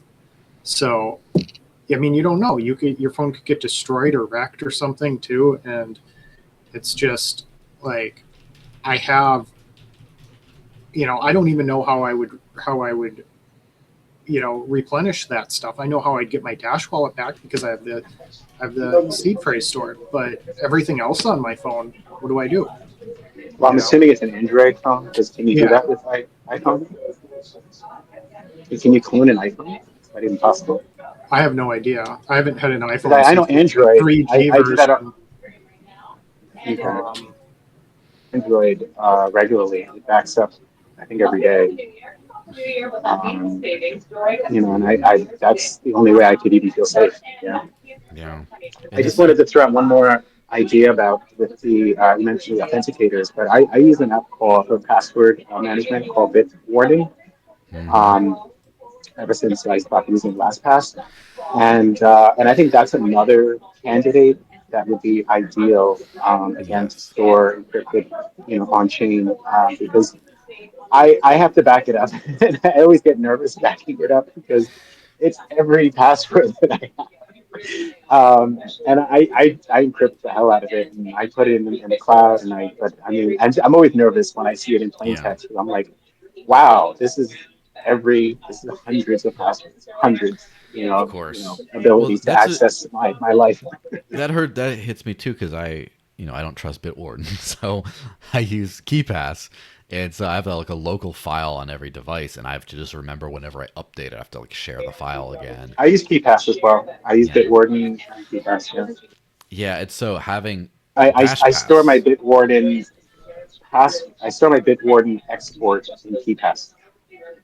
Yeah, there you go. Imagine if you just had one integrated system that's all on the Dash Cloud and or Dash Evolution platform. That would be fantastic. So like all these kinds of things bringing together, and this is one of those things where I kind of feel like the external, like most of crypto development is built around trying to do, techno babble that investors will really like and think this is cool. Oh, post quantum this and that, and so, but a lot of the Dash stuff seems to be missed by the general investor space because it just it's so no duh that like it doesn't sound like cool or sexy or whatever necessarily, but like, oh, I could just back up my encrypted metadata, and they're like, okay, well, who cares? But if you actually use this stuff, you're like, oh my gosh, this is all these problems, and like just like the gas token issue of with it, Age of Doge mentioned, which anyone who's ever used anything EVM is just like, okay, so I can send ETH, I need ETH. Okay, now if I want to send a token, I do need ETH, but then I also need the token. And then if I want to send it on Polygon, I need, Matic as well as the thing. And then if I want to send it on Arbitrum, USDC on Arbitrum, I need Arbitrum. But then no, I don't need Arbitrum. I need ETH on Arbitrum in this weird little case. And it's just like, oh, this sucks so bad. This is terrible. And and these then you kinds of, need to have enough for gas. yes. It's It, every time I use one of those systems, it becomes extremely obvious to me that no normal person will ever do this. hmm It's impossible. Like I can barely do it, hmm and it's such a barrier to any kind of mass adoption. Like you just can't do that.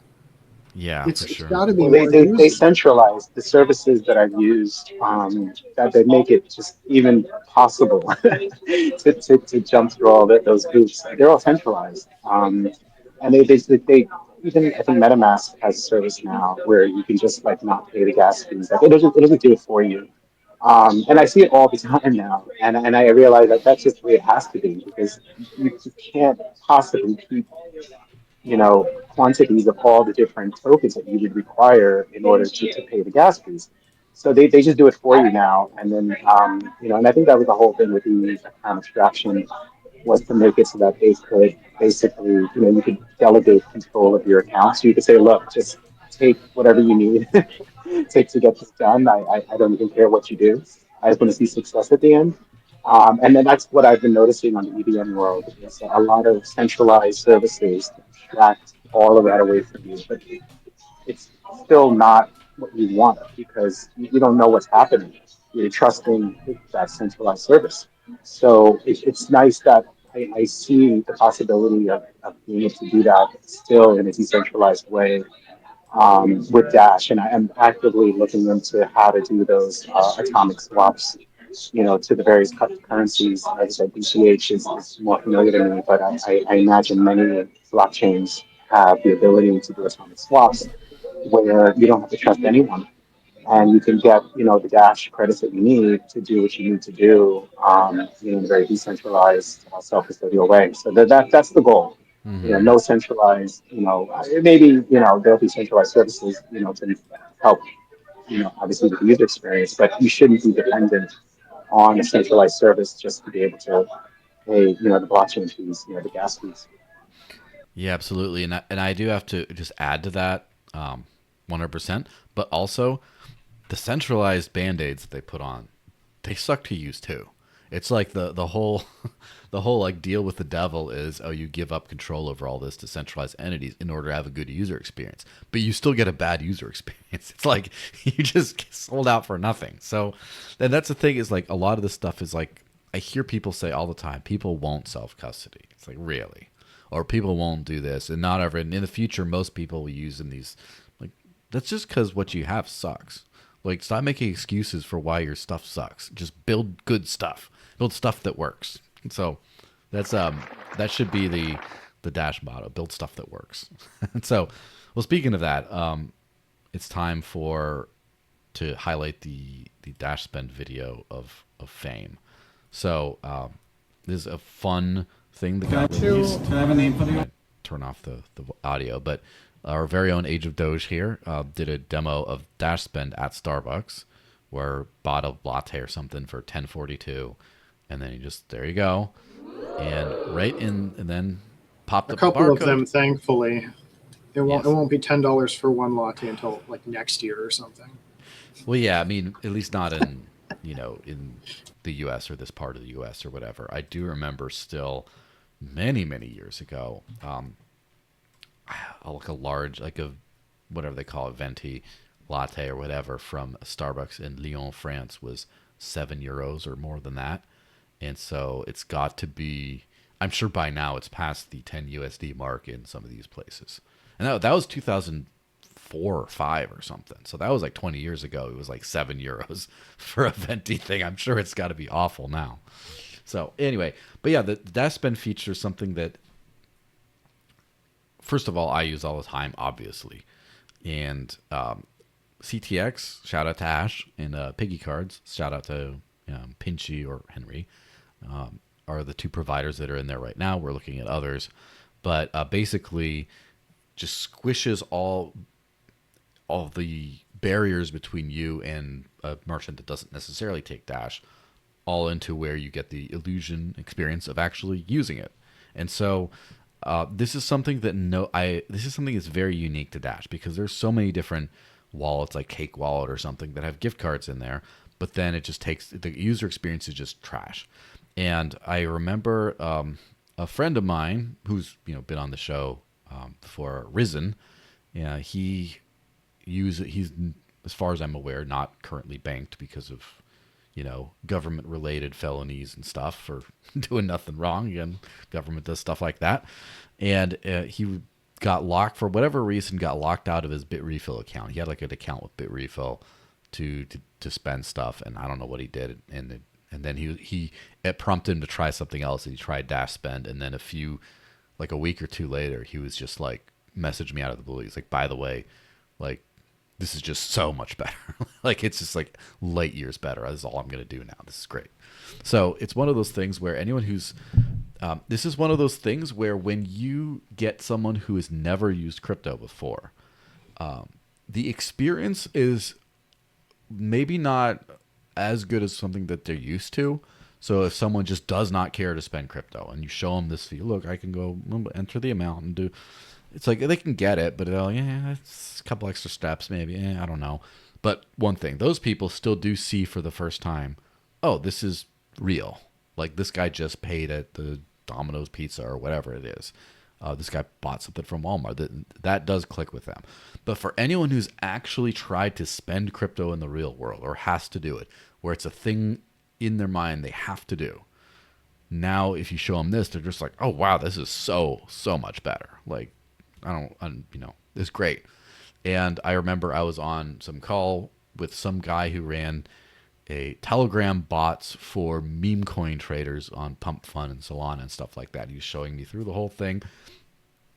Wild, mind blowing experience too. By the way, it's like, oh my gosh, this is crazy what the kids these days are doing. But I just mentioned like bit refill and stuff to him, and he was just like, oh, this is so much better, because he was lived somewhere in Europe, unfortunately. Again, pour one out for the homies, and he had to the amount of like paperwork and KYC and all this kind of stuff to go through to off ramp his crypto was just like crazy. And he's like, you mean I can just buy an IKEA gift card and just go buy something? This is great. It just, for him, was like that. So anyone who has to deal with the back and forth, it's a huge thing. And the big thing that people don't necessarily understand always is like the discounts for a lot of these things are pretty steep.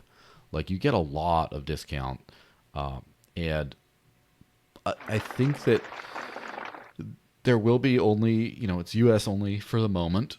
And surprisingly, it is surprisingly difficult to expand coverage to other countries for some of these, because it's not just the gift card inventory, but it's also the payment processor and the local regulations for all this kind of stuff. And, Europe in particular, like, again, I don't mean the continent, I mean the Union, the EU, is kind of on a fast trajectory to try to chase all innovation out of it. And it's hitting crypto, especially Dash, in the new year at some point. And it's going to be just annoying as hell to work in the European market directly. Whereas anyone anywhere in the world can use crypto, including Dash, of course. And anyone can peer-to-peer things, and all the DEXs still work, and everything, all the wallets, you can still do everything. But just as far as like the actual like on-ramps and bill pay and all that kind of stuff, is going to be a big pain. So, but yeah, Dash Spend is a killer feature that you can then use to, once we start plugging into other things, start to just bridge the gap to actually spend on, everything, to where you now, hopefully you can start to pay people directly in Dash and say, here's how to spend it. I use it at Walmart. And then as soon as, let's just say you're paying your plumber or whoever, and he has to go to Home Depot or Lowe's or one of these places that you get supplies from, then you can just say, here, I'll pay you for the job in Dash. And they immediately dump it to a Lowe's, Home Depot gift card for a discount. And now they just go through that and it just works. And now you can onboard people. And it's kind of that first cool step. There's something, I actually have to cue that up next. But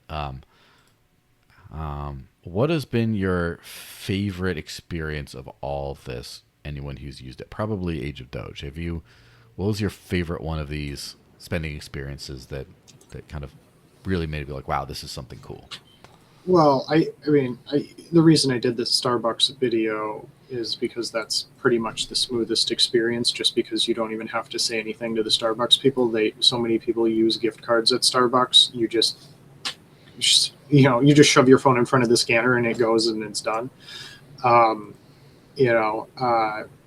Your mileage can vary in some other places where you have to like put in a PIN number, or if you're an obscure store that never uses gift cards and the teller doesn't know how to use a gift card or something. But most of them are pretty smooth experiences. Like I use it at Home Depot like almost every day. Most of the stores you can use it at self-checkout. It's super seamless.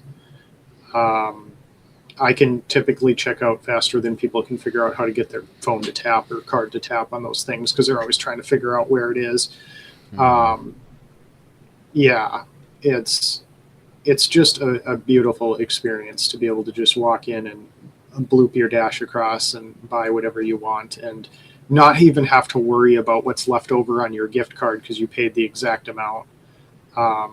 It's just a beautiful system, and the savings add up too. And I think perhaps more importantly, it mitigates volatility risk. People are worried about, if I put a bunch of Dash on my phone, what if the price moves between now and when I spend it? Well, if you're saving an average of 5% on your purchases, that just doesn't really matter. Most of the time the market's not that volatile, and you're just going to come out ahead. So there's really no reason not to do it at that point. Yeah. And something I should point out as well,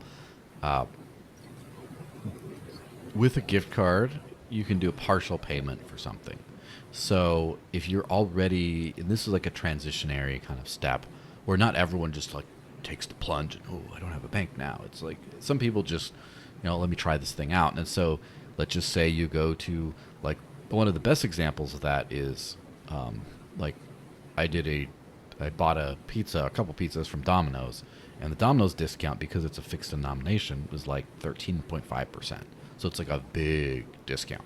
And so that was just like, I think that was like most of the bit. It was like a $30 pizza, and it was like $25 gift card. Boom. And then you just tap a card and finish it off. And so you still save a big chunk. You don't have to worry about, well, do I get the exact amount, whatever. But you can still just add that to it.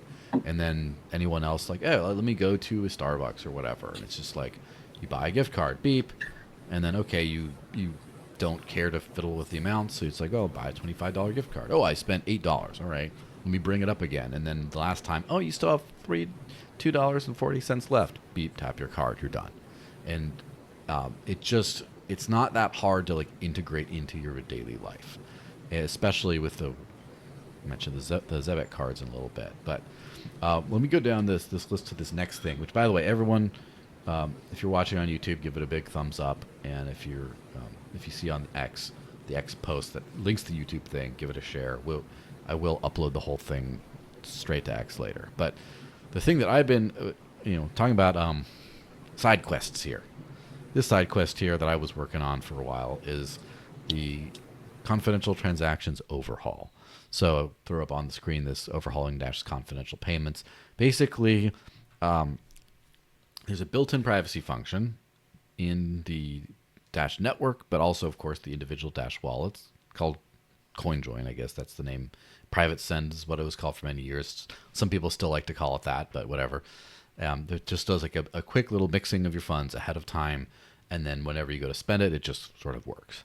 But to get a higher privacy level, to get it better, but more importantly, much faster, there's an upgrade we're kind of pursuing called confidential transactions, which will enable that to be a lot smoother. So I'll just do the quick, and by the way, Pasta or anyone else, if you want to chime in on this at some point, just feel free. But just a quick breakdown of where that. So if I want to send to Centralized Creative, let's just pick on him for once. I'm going to send him, like, let's just say I want to send like 3.5 Dash. If I send it to him, everyone observing the blockchain sees this address sent to that, this address sent to that, this amount. And if they can figure out who one of those two people are, then it's pretty trivial to see what happens. So with Dash, what happens is that 3.5 gets broken into 1 Dash in a few 0.1 Dash or whatever, like three chunks of 1 Dash and then a bunch of 0.1 Dash until it's there. And then that happens to someone else. And then all those little bits get swapped around, whoop, whoop, whoop, until finally we still have the same balance, but you can't see it was like me who withdrew from an exchange. You can't see that that's those coins. It's just somewhere around. And then 1, 2, 3 pieces, and then 1, 2, 3, 4, 5 of 0.1 all go and get sent. And so therefore, you can't really see. You have to be pretty smart to be able to analyze and see where that went to. So the UX challenge of that is, in my opinion, the biggest part, because you have to break it up and you have to wait to find people, and then you swap. Okay, but someone could see that. All right, so let's do another round and another round. And then over a long period of time, or you could get a few rounds of mixing done in like an hour or so. Sometimes you wait overnight for best results. And then once you already have a pre-mixed balance, you can just spend as it goes and it's fine. But whenever you talk about instant transactions and you mention the word hours, those things aren't necessarily compatible. And so and also, you might just mention that in order for you to have good privacy, it's important for you to, over time, do mixing, not all just at once, but at different times, to randomize so that people won't be able to put one together with the other. Yes, the way it is currently. So that's something that CT would make make less of an issue. Yeah, because Yes. coin join, it's important to wait. The time is part of the protocol. I mean, you could technically mix, quickly, but then it becomes too obvious to observers. Yeah. So the and also the thing about data leakage, right? If let's say I withdraw 10 dash from an exchange. I don't use exchanges, but pretend I did. And then I have 10 dash, and I want to pay someone some amount, even if I mix it all, there's a payment that is on the blockchain, and if it's someone sends 12 dash somewhere, well, it can't be me because they know I just have the 10. And so immediately that kind of leaks a little bit of data. Or if it's like, hey, I'm going to pay, coffee for whatever, and it's this exact amount, you can start to figure that out maybe, even though you can't see, well, I don't know where it went from, where it went to, but based on this amount, I can kind of correlate based on this guy posted, just bought this hamburger or whatever from whatever and then they see the amount on the receipt and they're just like, how much was that? How much was that? Okay, it could be one of these people. And then let me start to combine those breadcrumbs. It just starts to become where now you have to be very careful to have good privacy. And so what confidential transactions does is it basically means your balance and your amount that you send is now encrypted to where now you can't see it. And so let's just say there's 100 different people or dash addresses that are using this. And there's like, this guy has 3 dash, this guy has 7, this guy has whatever. All together, it equals 1,500 dash together, but they're all individual people. With CT, which you'd see is these collection of addresses together have 1,500 dash, but how much does each person have? Who knows? So then if I send to Age of Doge now, everyone sees this address sent to this person. They still see that. But then they don't see how much it was for or how much I had or how much he has, if it's CT to CT, like that. And so what this does is, first of all, it takes a lot of data off the blockchain, off the naked eye, so you don't have to be like, this guy sent to this. So now if I take, say, 10 dash and I mix it, and then I send it to someone, and they're looking for the blockchain, they saw this, someone sent some things to someone in some amount. They just don't even know where to start because there isn't this whole category of amounts that this could be or could not be to kind of glean from. But the thing I'm more excited about is what that does for the mixing process. Because right now, you take your 10 dash, you break it up into a bunch of different pieces. Each of those pieces you swap and mix with other participants many times, like 4 to 16 times. And then you have this big collection of inputs, and then you have to like remix after that. And then it's just, it's a lot of time and a lot of inputs for a wallet to keep track of, which is why my wallet has crashed a bunch, and I've had to be working very closely with the developers to overhaul some of those things. And I have another wallet that I use for testing purposes, and I just test. I don't actually use it for real money purposes, so I don't mix and don't have a huge transaction history. And that one works so smooth, so much smoother, because it doesn't have to deal with all this stuff.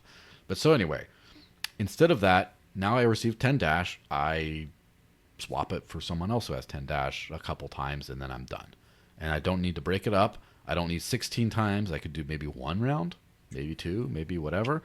And then now it breaks up that transaction graph to where after I've mixed, I can send it to someone and you don't really see where it came. You don't know who sent it to whom. And the other information just isn't there. So you get a very high level of privacy but more importantly, way quicker. Yes, one time. You can mix one time. One time. I think the important thing for the end user here is that this is a process that allows you to still have instant payments because you're preloading your privacy. And I think every single other privacy coin, everyone that I'm aware of, has a substantial latency built in. I will never be able to go to Home Depot and spend Monero or Zcash and walk out the door because you don't have time for the transaction to confirm. Our system allows you to have privacy and preload that so that you have instant transactions when you actually need them, which is just necessary if you want to use your coin as a currency. Yeah, I will add. Yeah, I think Xano also has some latency. They all do. You're right about that. I'm just kind of Yeah, realizing it now. Xano took a really long time Well, to they show all up do. in my They wallet. all. Monero was shocking. The first time I ever used it, I was like, "This is not practical in any Yeah, way." And fun. that's when you don't have to worry about a 30 whatever block reorg. Yes, fun story. Oh, I mean that's a different story, but fun story from the Porcupine Freedom Festival or Park Fest this year. I was going around with Paul of Edge, and Paul's a fantastic guy, Dash user, obviously Monero user as well. And he went to spend Monero at and at some local merchant. He's like, "This is cool. I'm gonna send it," and he sent it, of course, a few seconds, and then it sends, and oh, it's fine. And then he goes, "I want to buy a kombucha over here," and he goes and he can't send it because they're you have a certain amount of confirmations that you need to wait before sending again because of the way the ring signature That was works. it. Like I sent once, and it was like you got to wait 20 minutes to send it again. I'm like 20 minutes. Like Yeah, I I'm think it's shopping here.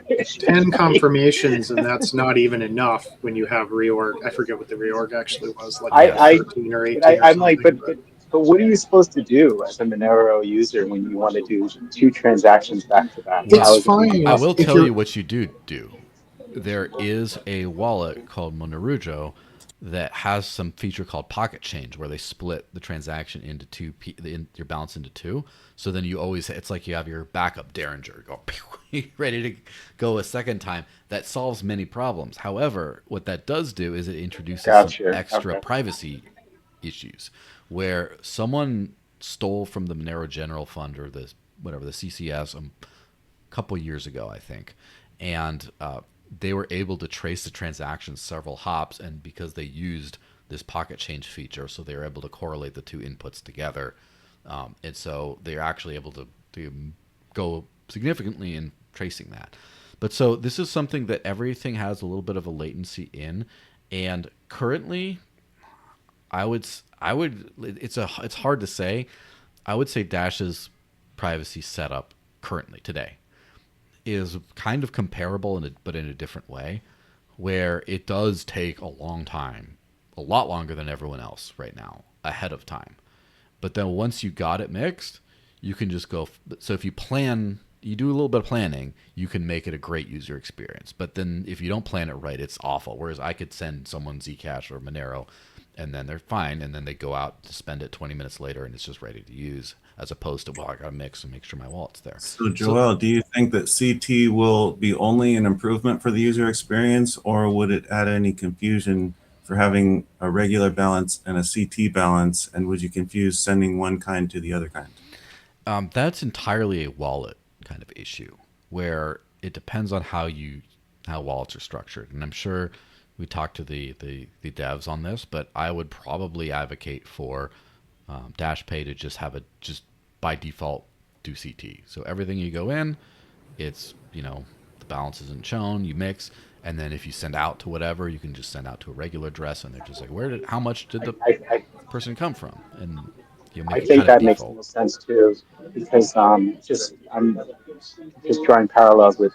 platform. I would say I think that's the best way to manage have everything as CT, because with platform I would say have everything as platform, and then when you do want to send as core, send it from platform because it's pretty damn quick. Like seconds, but it's less than 30 seconds that in my experience, doing withdrawals, and it's all back on core. So, going from core to platform is kind of a pain in the ass, but going from platform to core is a native, protocol, trustless, and it's damn quick. So if CT is going to do the same thing, Yeah. in terms of being able to go back to core, trustlessly, then I would say everything should be CT. Yeah. I think there was some confusion there. CT is actually written in core. The current work that's being done, it's on the core chain. It's not on the platform chain. That's what I meant. I didn't think it was going to be on platform. But I'm thinking just as I would encourage everyone to keep their dash as credits because it's usable on platform and then very easily back on core.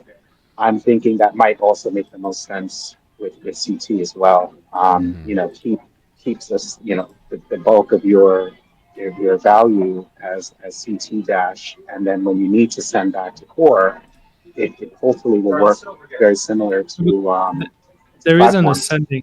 Oh, you mean send it back to like like make it? But Well, like in platform, you're withdrawing, but I'm basically, you know, in the wallet, I'm basically, you know, using it as like sending to core, but technically you're withdrawing from platform. This But the is all process is the wait, same I though, don't. right? Like CT dash is just dash. Hmm. You Yeah, shouldn't ever need to that's why convert. I'm confused. Yeah, CT dash is dash on the core chain already. There is Yeah. nothing like there's nothing that you could. I mean, I guess you could send it to a different address, but I that's why I got confused. Yeah. And Uh, so, like, the way I kind of so you can conceptualize send from this, CT to a core address. or Yeah, it's the From, same thing. CT is a core address. yeah. So Yeah, CT is just okay. yeah. try it out. Like, if you want to try out a Litecoin Mimblewimble or MWeb thing, it should be the same type of thing where you send to an MWeb address or you peg out to a normal Litecoin address, transparent. It's just kind of the same thing where it's just a But you're different. saying the CT addresses are the same as the core dash They're a addresses. different address, but you would just it still works. You still send to it, just like when you send to a multi-sig address, you still just send to an address. You know. Sure, sure. Because that was, I did not think that was going to work that way. Okay. Yeah. So the way I could visualize it, or I would probably push for every consumer facing wallet to just use CT by default. So then you just send to it, and then there you go. And then where you'd want to have transparency, it's like if you have a master node, you want to see all the master nodes have 1,000 dash and stuff. Okay, then that's transparent. Or like an exchange, there you go, the transparent address. Or like you're running some fund or something. Like for example, when I receive treasury funds, I disable change addresses. I want it to be as unprivate as possible for full transparency, so you can just look up the address. And so that would be a case where I would not use it. But for like the basic spending wallets and stuff, like the especially mobile wallets, it probably would make sense to that be like the either the one address type, or you'd have to, say, do you want to create a transparent side too? I think that there are always negatives, right? And I Mm-hmm. think you raised them earlier. You know, when you talked about dandelion, right? The Mm-hmm. trade-offs, and in this case, the trade-off is, it becomes a lot more expensive to the network and to the user in the end, right? So people that want very very cheap transactions, then that's kind of how I see this going on in, like, 10 years down the line. Mm-hmm. Basically you'll have the tier of your transaction. So are you willing to spend 10 cents on a transaction? If you are, then everything is, well, I don't know if it's 10 cents, I'm just putting a random number out there, right? Yeah. Like if you want to spend 5 cents or 2 cents, I have no idea what the Mm-hmm. actual cost would be. But if you want to spend a little bit more on the pure anonymity transaction, then yes. If you want to, because it costs more to the network, like there, so you Yeah. have to pay more. And so there's And then, there's yeah, levels to it too, because it does take up a little bit of extra data, but for the most part, it's not crazy. It'd still be a lot less than like a Monero or Zcash transaction by a lot. So But the then, fees will be different for CT transactions or compared to normal transactions, whether it be two different fee. Is there a new structure for fees? it'd probably just be like based on data, right? Where if you have a large transaction, the duff per byte, whatever the one duff per byte thing, just more Okay, bytes. so normal transactions will still be, as we scale, it'll still be really cheap for normal transactions. Yes, and it'll still, in my opinion, still be really cheap for these, just not quite as cheap, just not tiny fractions. But then, if I'm not mistaken, and Pasta can correct me here, but I believe that when you're mixing, or yeah, when you're basically doing the coin join on in core, there are no change addresses. So basically, there's a cost there.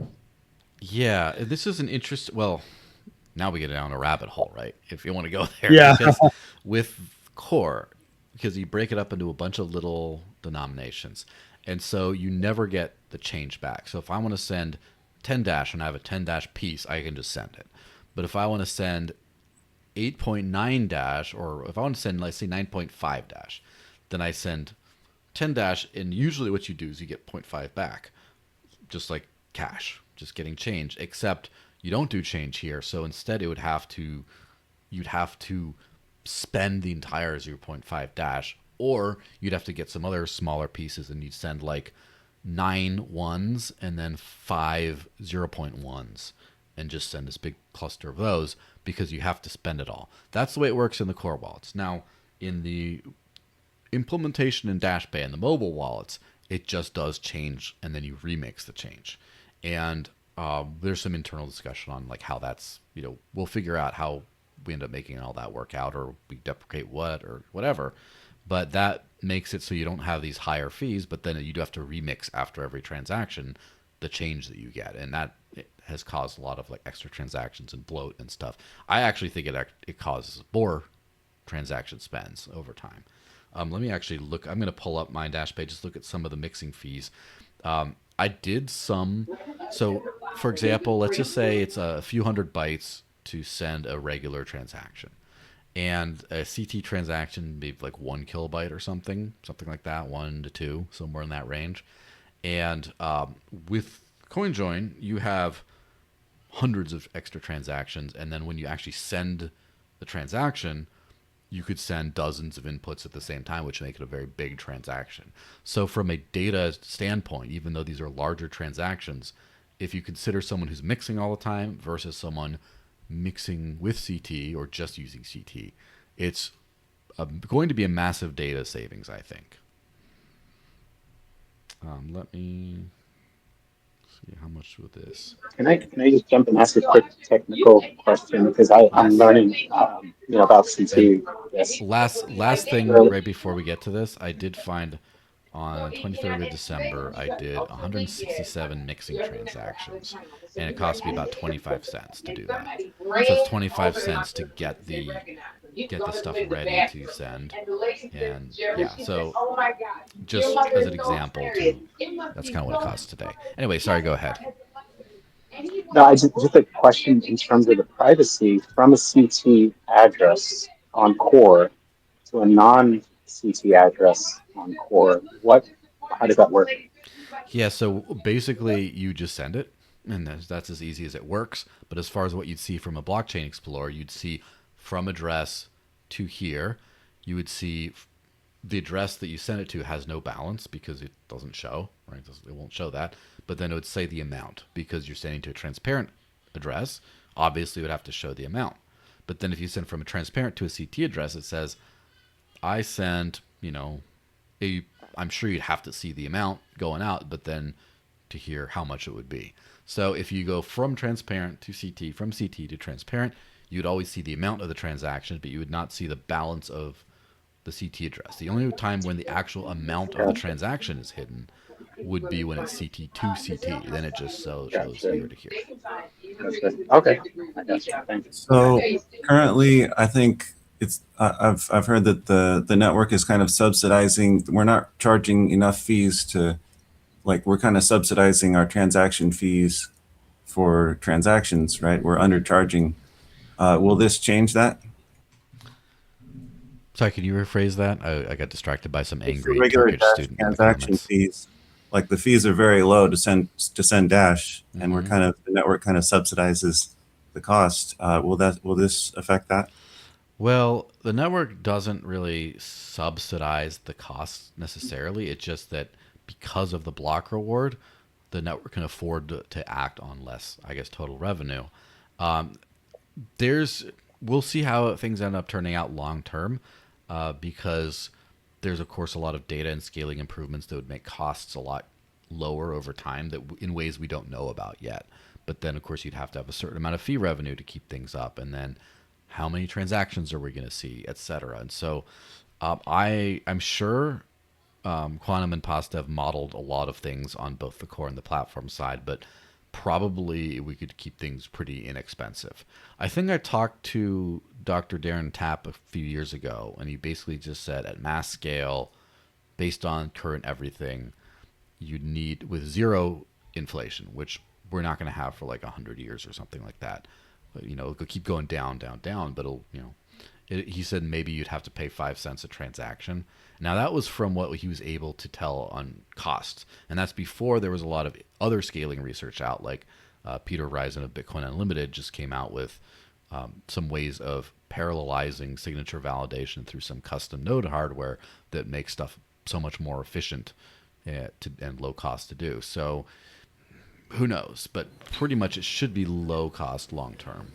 So I did a video where I modeled this from the costs, assuming a doubling of transaction volume every year till we hit Visa level. And at 1 penny per transaction, the masternode network is extremely profitable at scale.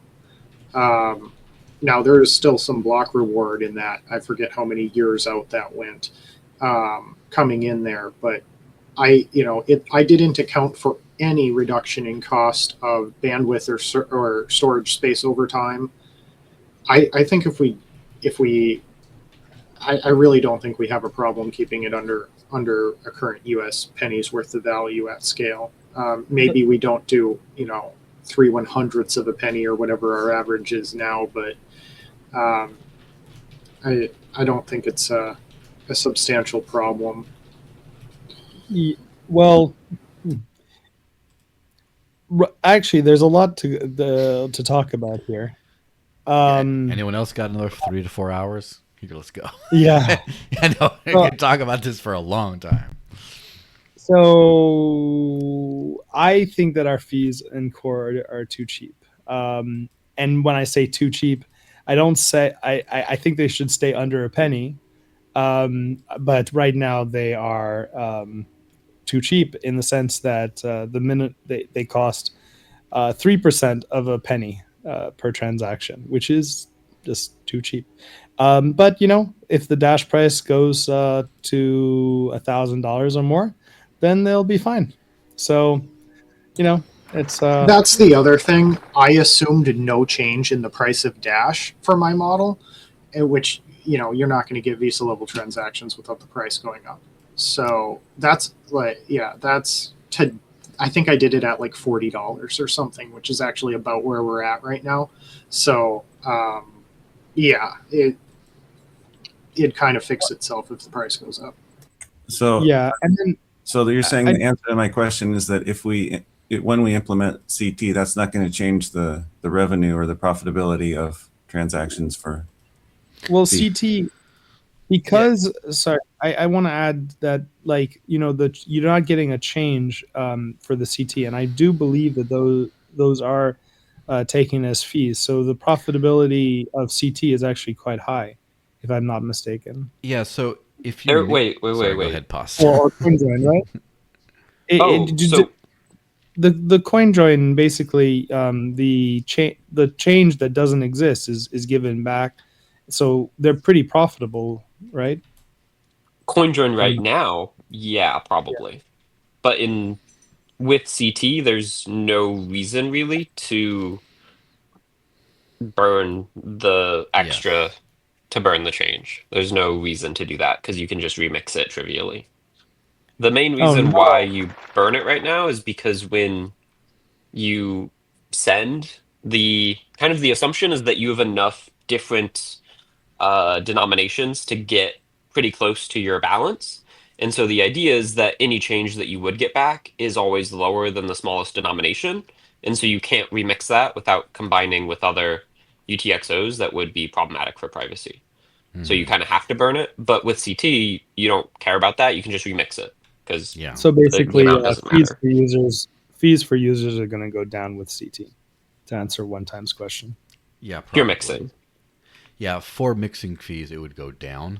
Now, of course, you have a slightly higher fee because the extra data load of the actual transaction, and then you have to mix a couple times. So it will be more expensive than just a raw, normal, transparent transaction, but it'll still probably be pretty cheap.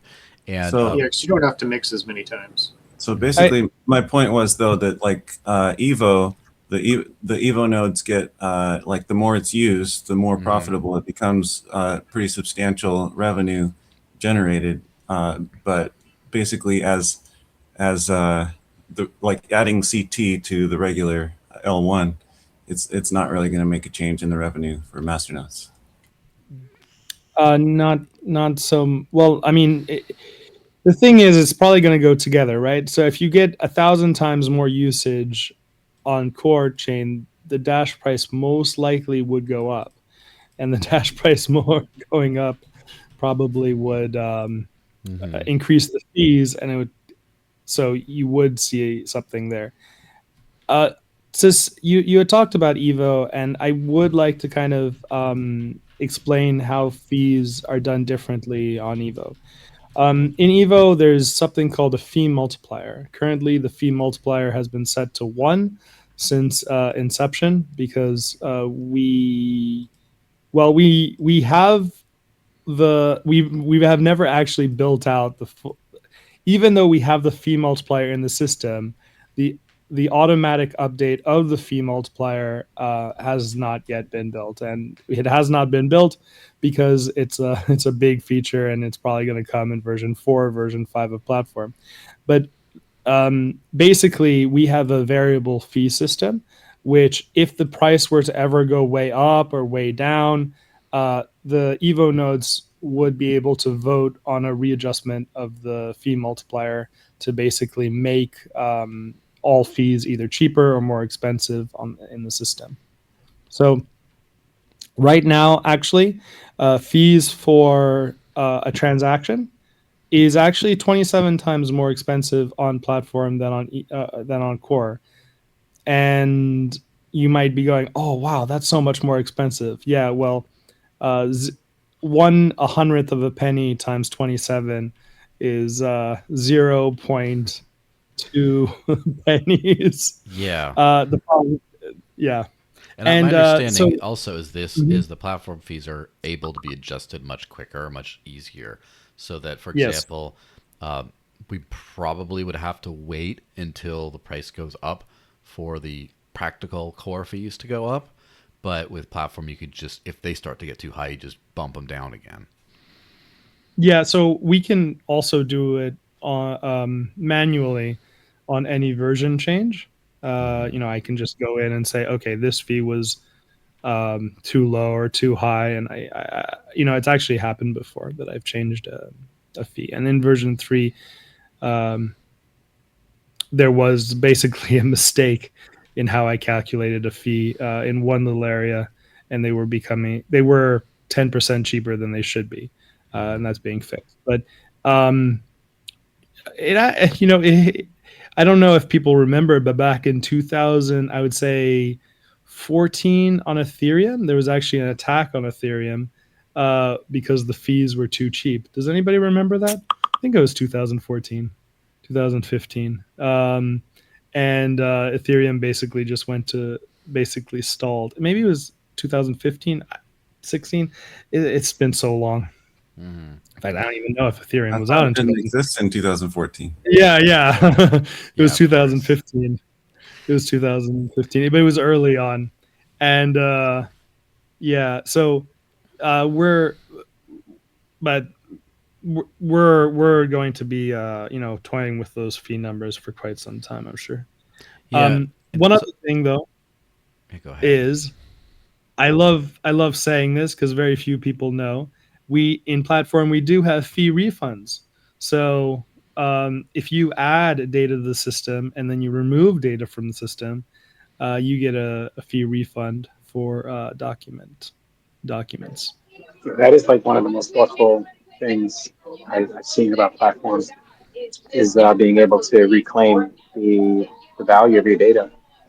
I think that's going to be something that's a unique value proposition for Dash platforms that I can easily Yeah, foresee being yeah, of great value to users.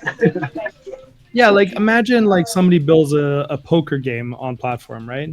they don't care about they care about the recent hands, but they don't care about hands from 2 weeks ago. All of that blockchain space of like, let's imagine they have millions of users. They're adding a gigabyte every day. Massive amount of money would be used on the storage space, and reclaiming that storage space makes the system economically viable for such an endeavor. Whereas on another blockchain, it wouldn't be economically viable. I think from what I remember, it was projected to be 50 years of storage Yeah. Yeah. capacity. So yeah, I mean, if you're using it for a couple of weeks and you're clearing it out, I mean, you're reclaiming so much value, and I'm hoping that becomes the norm. That was something that I got a lot of resistance for with most of the L1s that I've worked with Hmm. because they're concerned about blockchain bloat. And in my opinion, if you spend UTXO, then there's no more bloat. But that nobody ever sees it that way for whatever reason. So it's so clear on platform that it's designed to be cleaned up, and I'm hoping that makes it more, I would say, data friendly.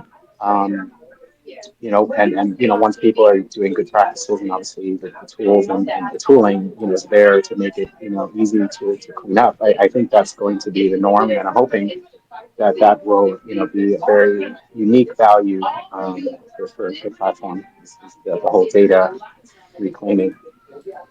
Yeah, that is something that's cool. Is you need a system that pays for itself. You need a system that is sustainable, but then you also need it to work for end users. And so, for example, if I store a big file forever on some other chain that charges me for it, and then I'm like, okay, wait, I want to update that, and I want to send another file. It's just like, well, got to pay twice. Instead So of with Dash, you is only need to Evo pay one time. is Evo uniquely capable of doing that, or do other chains just are they lazy, or why haven't they done the same? Ethereum does it. It's just not like there is a way to. Well, first of all, you get like half. They give you back half. Not you don't get all of it back. So if you've only used it for a few hours, you still get half back. But I don't think they've really leaned into it. Like it's available, but I don't know anyone that uses it. So it's not just having the technical capability, but making it accessible. And I think that that's the direction we really should be leaning in, to make this feature very accessible, that everyone automatically assumes that this is what's going to be the way to manage data, is use it and be prepared to clean it up when you no longer need it, and you get rewarded back with Dash. Yeah, it's one of those things I think is going to be really advantageous. And like, so for example, if I have like a say a website and that's all on platform, and I just keep it updated, I don't have to keep on constantly adding to this giant like fee spend. I can just sort of update it, and if I delete part of the content, I get some of it back. But it adds something very interesting where a lot of the modern networks have like a mint burn mechanism, where basically they have a tail emission where they have constant inflation forever, but then when you spend fees, it burns the coins, so the supply goes down. So it's kind of like it keeps things in case you have a giant fee spike and then you don't have fees for a lot of fees for a while, and then the network goes broke. And this acts as the same thing without adding this weird supply uncertainty. It makes the ultrasound money meme sort of come to Dash, because now if people are storing stuff on the Dash network, then assuming not everyone's going to be deleting their data, then the fees trickle into the network over the years. Even if, say, you have like the whole world uploads everything they have, all the webs, the entire web gets uploaded to platform like one day, and then no one does it for another couple of years. The money still trickles out to keep the network running smoothly. So it's a cool thing. Also removes money from circulation as like a deflationary kind of effect.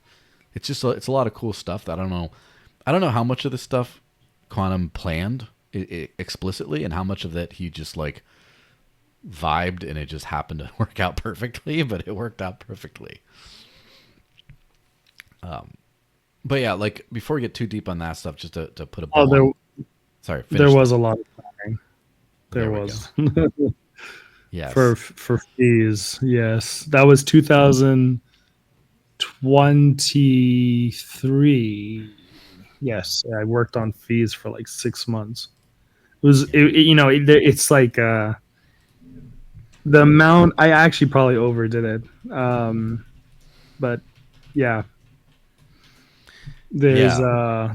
this whole like estimated fee system, and basically it figures out the cost of operations before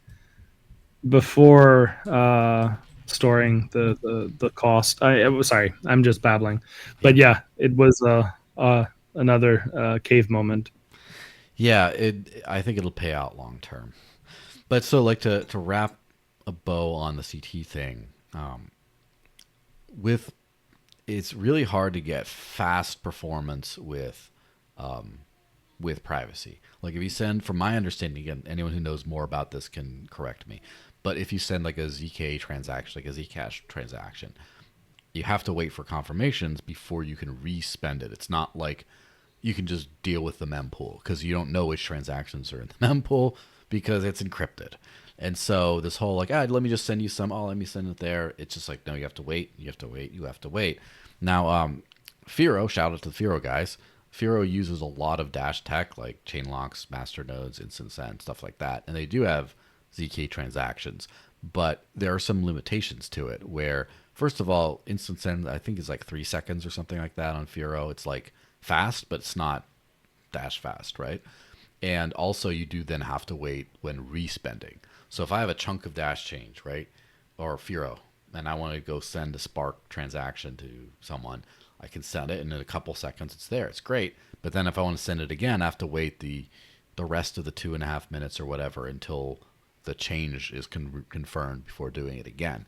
And so the thing about CT, from my understanding, is any CT transaction should be able to be instantly sent and respent any number of times.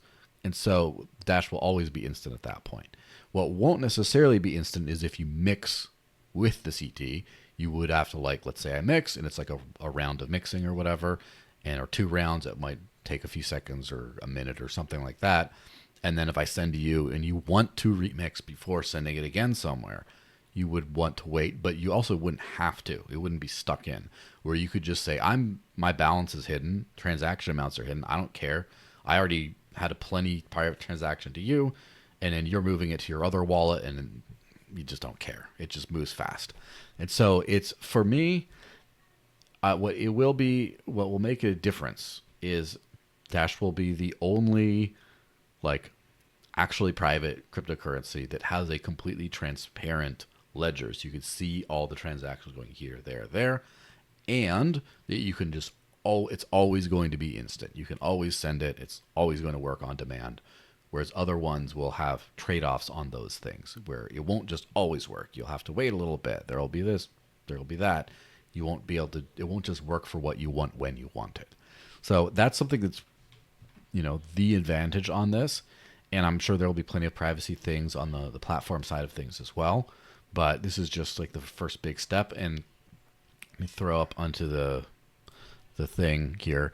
We got a generous grant from an organization called Power Up Privacy to fund this because there's so many things going on in Dash, and we're funding this as a side on the side of the actual treasury. The treasury can focus on a lot of other cool stuff now, and so that's being done on the side. And hopefully, again, and people always ask me when. I don't know. I'm sure Pasta can look into the commits and be like, "Ooh, it's not looking good," or "Oh, it's actually doing well." But I would just say middle of next year. I'd love to have it like be ready to go.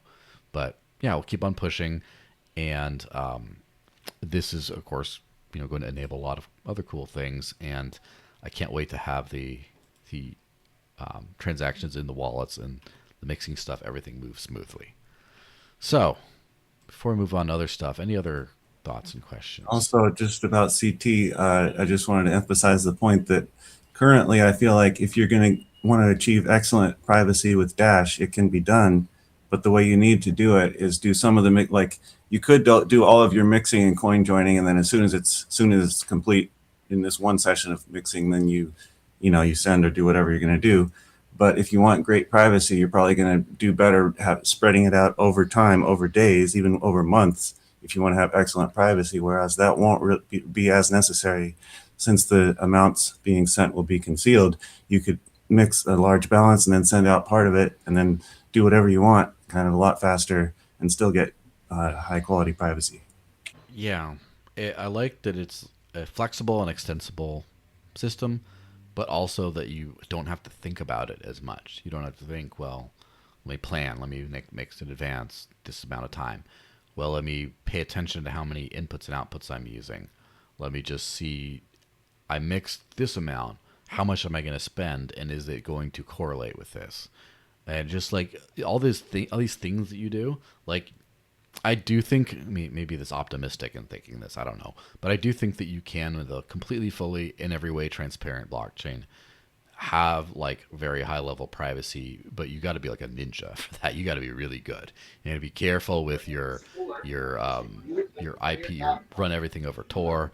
You got to be careful with your device privacy. You got to be careful with your timing. You got to be just focused on make sure you don't have transactions that are too big, otherwise they stand out like too many inputs. Just gotta like it just be just doing the whole Catherine Zeta-Jones under the lasers, kind of thing. You have to do that whole thing to stay perfectly private, whereas there's just a few things less to worry about when you don't. You just get to receive and mix and send, and there you go. Super quick question for Yes. Sam. Knowing that platform is getting addresses, is that going to be extended with the masternode coin joining the platform addresses? Is that going to be extended with Masternode CoinJoin? Are you asking, will platform have CoinJoin? Yes, I am. No. But we are looking Okay. into privacy tech there, and Yeah. I will be doing something probably, but I it's more in a research phase right now. Yeah. And I don't really Because like I talking mean, about stuff in research phase, because then people no, are for like, sure. when this, when that, No, exactly. That is exactly why I asked, just so that I would know if I should keep asking when. I've already notified the press that a major privacy overhaul is coming to the Evolution platform in Yeah, right. Q2 of next year. Get on it. Why wait? Why wait that long? It's happening tomorrow. Yeah, might as well.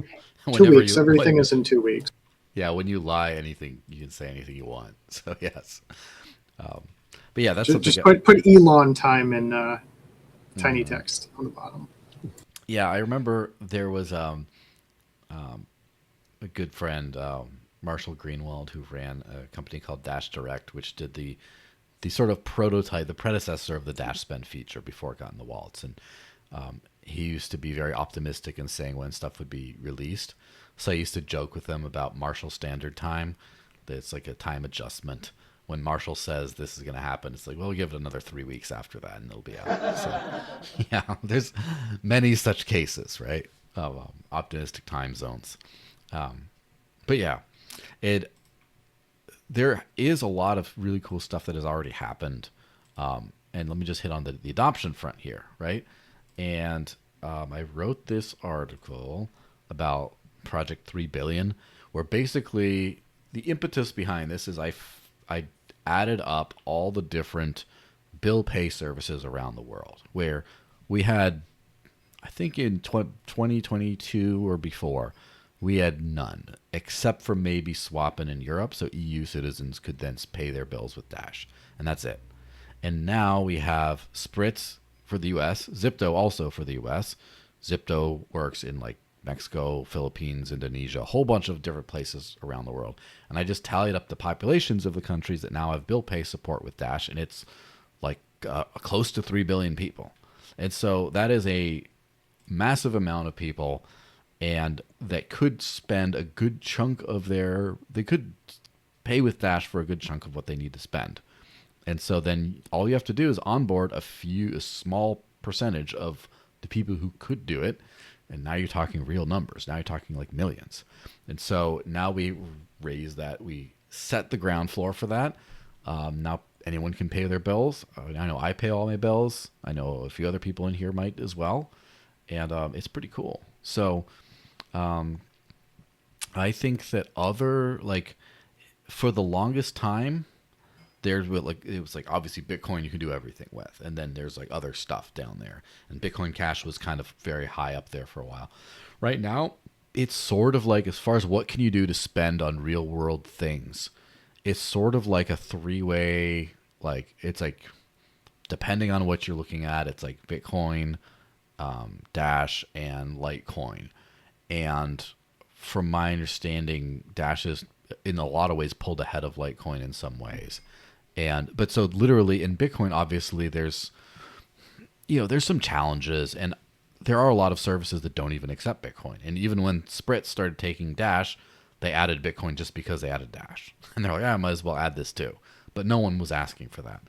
And the clunkiness around using Bitcoin, of course, makes it just less ideal.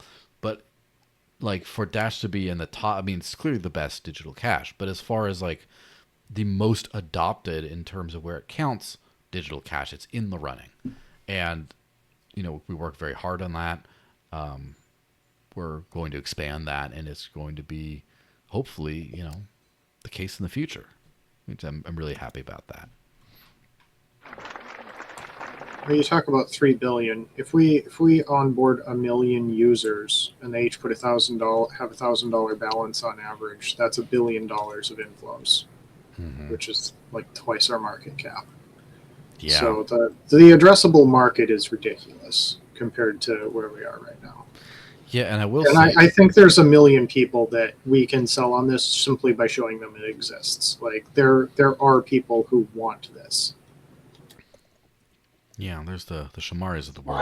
I would just remind you again about the what you proposed earlier. I still believe in many cases other ecosystems utilizing IPFS for storing their data doesn't make sense. It never made sense to me with the NFTs because the NFTs are immutable. And IPFS is not, if you pin it, and as I said, you use Filecoin, it can last a long time, but it's not immutable. And it was always confusing to me to understand what would happen when, the NFTs, media stops getting pinned. And I'm noticing that more and more. I talk to a lot of people I know in the Ethereum ecosystem that their images, on like OpenSea are no longer showing up. And I'm like, well, obviously, because the project ran out of money, they're no longer paying for the payment. So it would be nice to have, I would say, like a very frictionless service for these other blockchains, and I'm definitely thinking, many, not just a few, to make it nearly transparent for them. Basically, what I think Filecoin should have done for IPFS is what I would like to see done for like Dash Drive, which is just, like make an instant swap service. I'm not even worried about regulations because we're not talking about a lot. We're talking about dollars, very small amounts just to cover the gas fees, and make it universal. I know like Near has this new thing with intents going on. I haven't really looked into it, but I hear like they're talking about it, and it's something that is appealing to many blockchains. For doing instant swapping. And again, this is what I think Dash could really lean into is being a unique value to not just consumers but to other blockchain communities. And I think it's perfect because again, this is all cryptographically secure. It can all be non-custodial. There's no centralization to any of this really. It doesn't have to be. So it's just a matter of just really kind of finding the right, you know, um, mixture of tools and resources to make this happen. But I see this as one of the most valuable use cases, in the greater ecosystem, the greater crypto ecosystem, is the ability to store, trustlessly on Dash Drive. So I think that could be one of the paths to increasing, transactions, on-chain transactions, and obviously, the whole overall utility. But that's where I'm leaning. Besides just the consumer side, I'm looking at other blockchain communities. Yeah. And there's a few things that are like left. Like the thing about what people don't understand sometimes about money in particular is the network effect kind of thing. It's like a social network. If we had 100 users on X, no one would use it. Or those 100 would use it and then they'd get bored because there's just not a lot going on, even though the product is the same. And so the more things you add, the more valuable everything else you have. Like fast transactions. Why do you care if you don't care about paying to begin with? Oh, well, now you do, now you care. Or make it private, or make it you can pay your bills. That adds a whole new dimension where now this was just a little bit of spending money on the side to where now this could be your main money, for example. And that's something that we worked. One of the key partnerships that we got this last year was with Zebek, which is I throw up the announcement here. And Zebek is a financial company that has a lot of cool things going for it. And the first, and I'm just switching to the card announcement thing. The coolest thing is the virtual cards. So here's the thing: the reality of when you're spending crypto, you can spend it real places that accept it directly, and then you can also maybe buy an instant gift card with it. And then there's a sea of other things where you can't necessarily spend it directly today yet. And so with those things, typically what you have to do is just like either, well, I'm only going to eat at big box stores because or big box restaurants because that's where I can do a gift card. Or there's that one coffee shop in my town that takes Dash. I'm going there all the time. I'm practically living there because that's what it is. And you're kind of like stuck there. And if your friends say, hey, let's go out to this place, they're like, oh, it's a fiat place. I can't go. Like, you're limited. And so a card really helps. Now, there have been a few Dash cards in the past. There's a Coinbase card. It's a physical card. Of course, Coinbase is a fully custodial KYC platform. There is a Spritz also has a card, which, again, fully KYC, but not custodial. I mean, the balance is custodial. You load it, but it's like that. But for a lot of people in a lot of the world, there's been gaps. And so Zebek has this card called Carbon. It's a digital card that is private, meaning you don't have to attach your identity with it, and it is reloadable, which again is a big benefit because I have played around with the private stuff of buying like a single use card for like a few $100s worth and putting it on my watch and going beep and just tapping here and there. And then eventually I'm like, okay, I got a dust amount I got to figure out and I got to take care of that. And then I got to get a new one and load it. And then it's a big pain. And having a single card you can just keep reloading, but without divulging your private identity is a killer app. And so it's the case now for users. It's a USD denominated card, so people all around the world can use it, but it's USD denominated.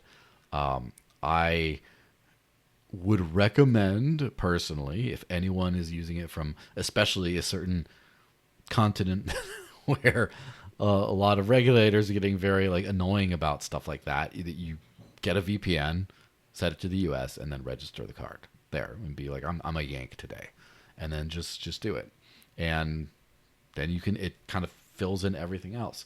So because I use Graphene OS, which is a privacy based operating system for my phone. I don't use a Googled phone.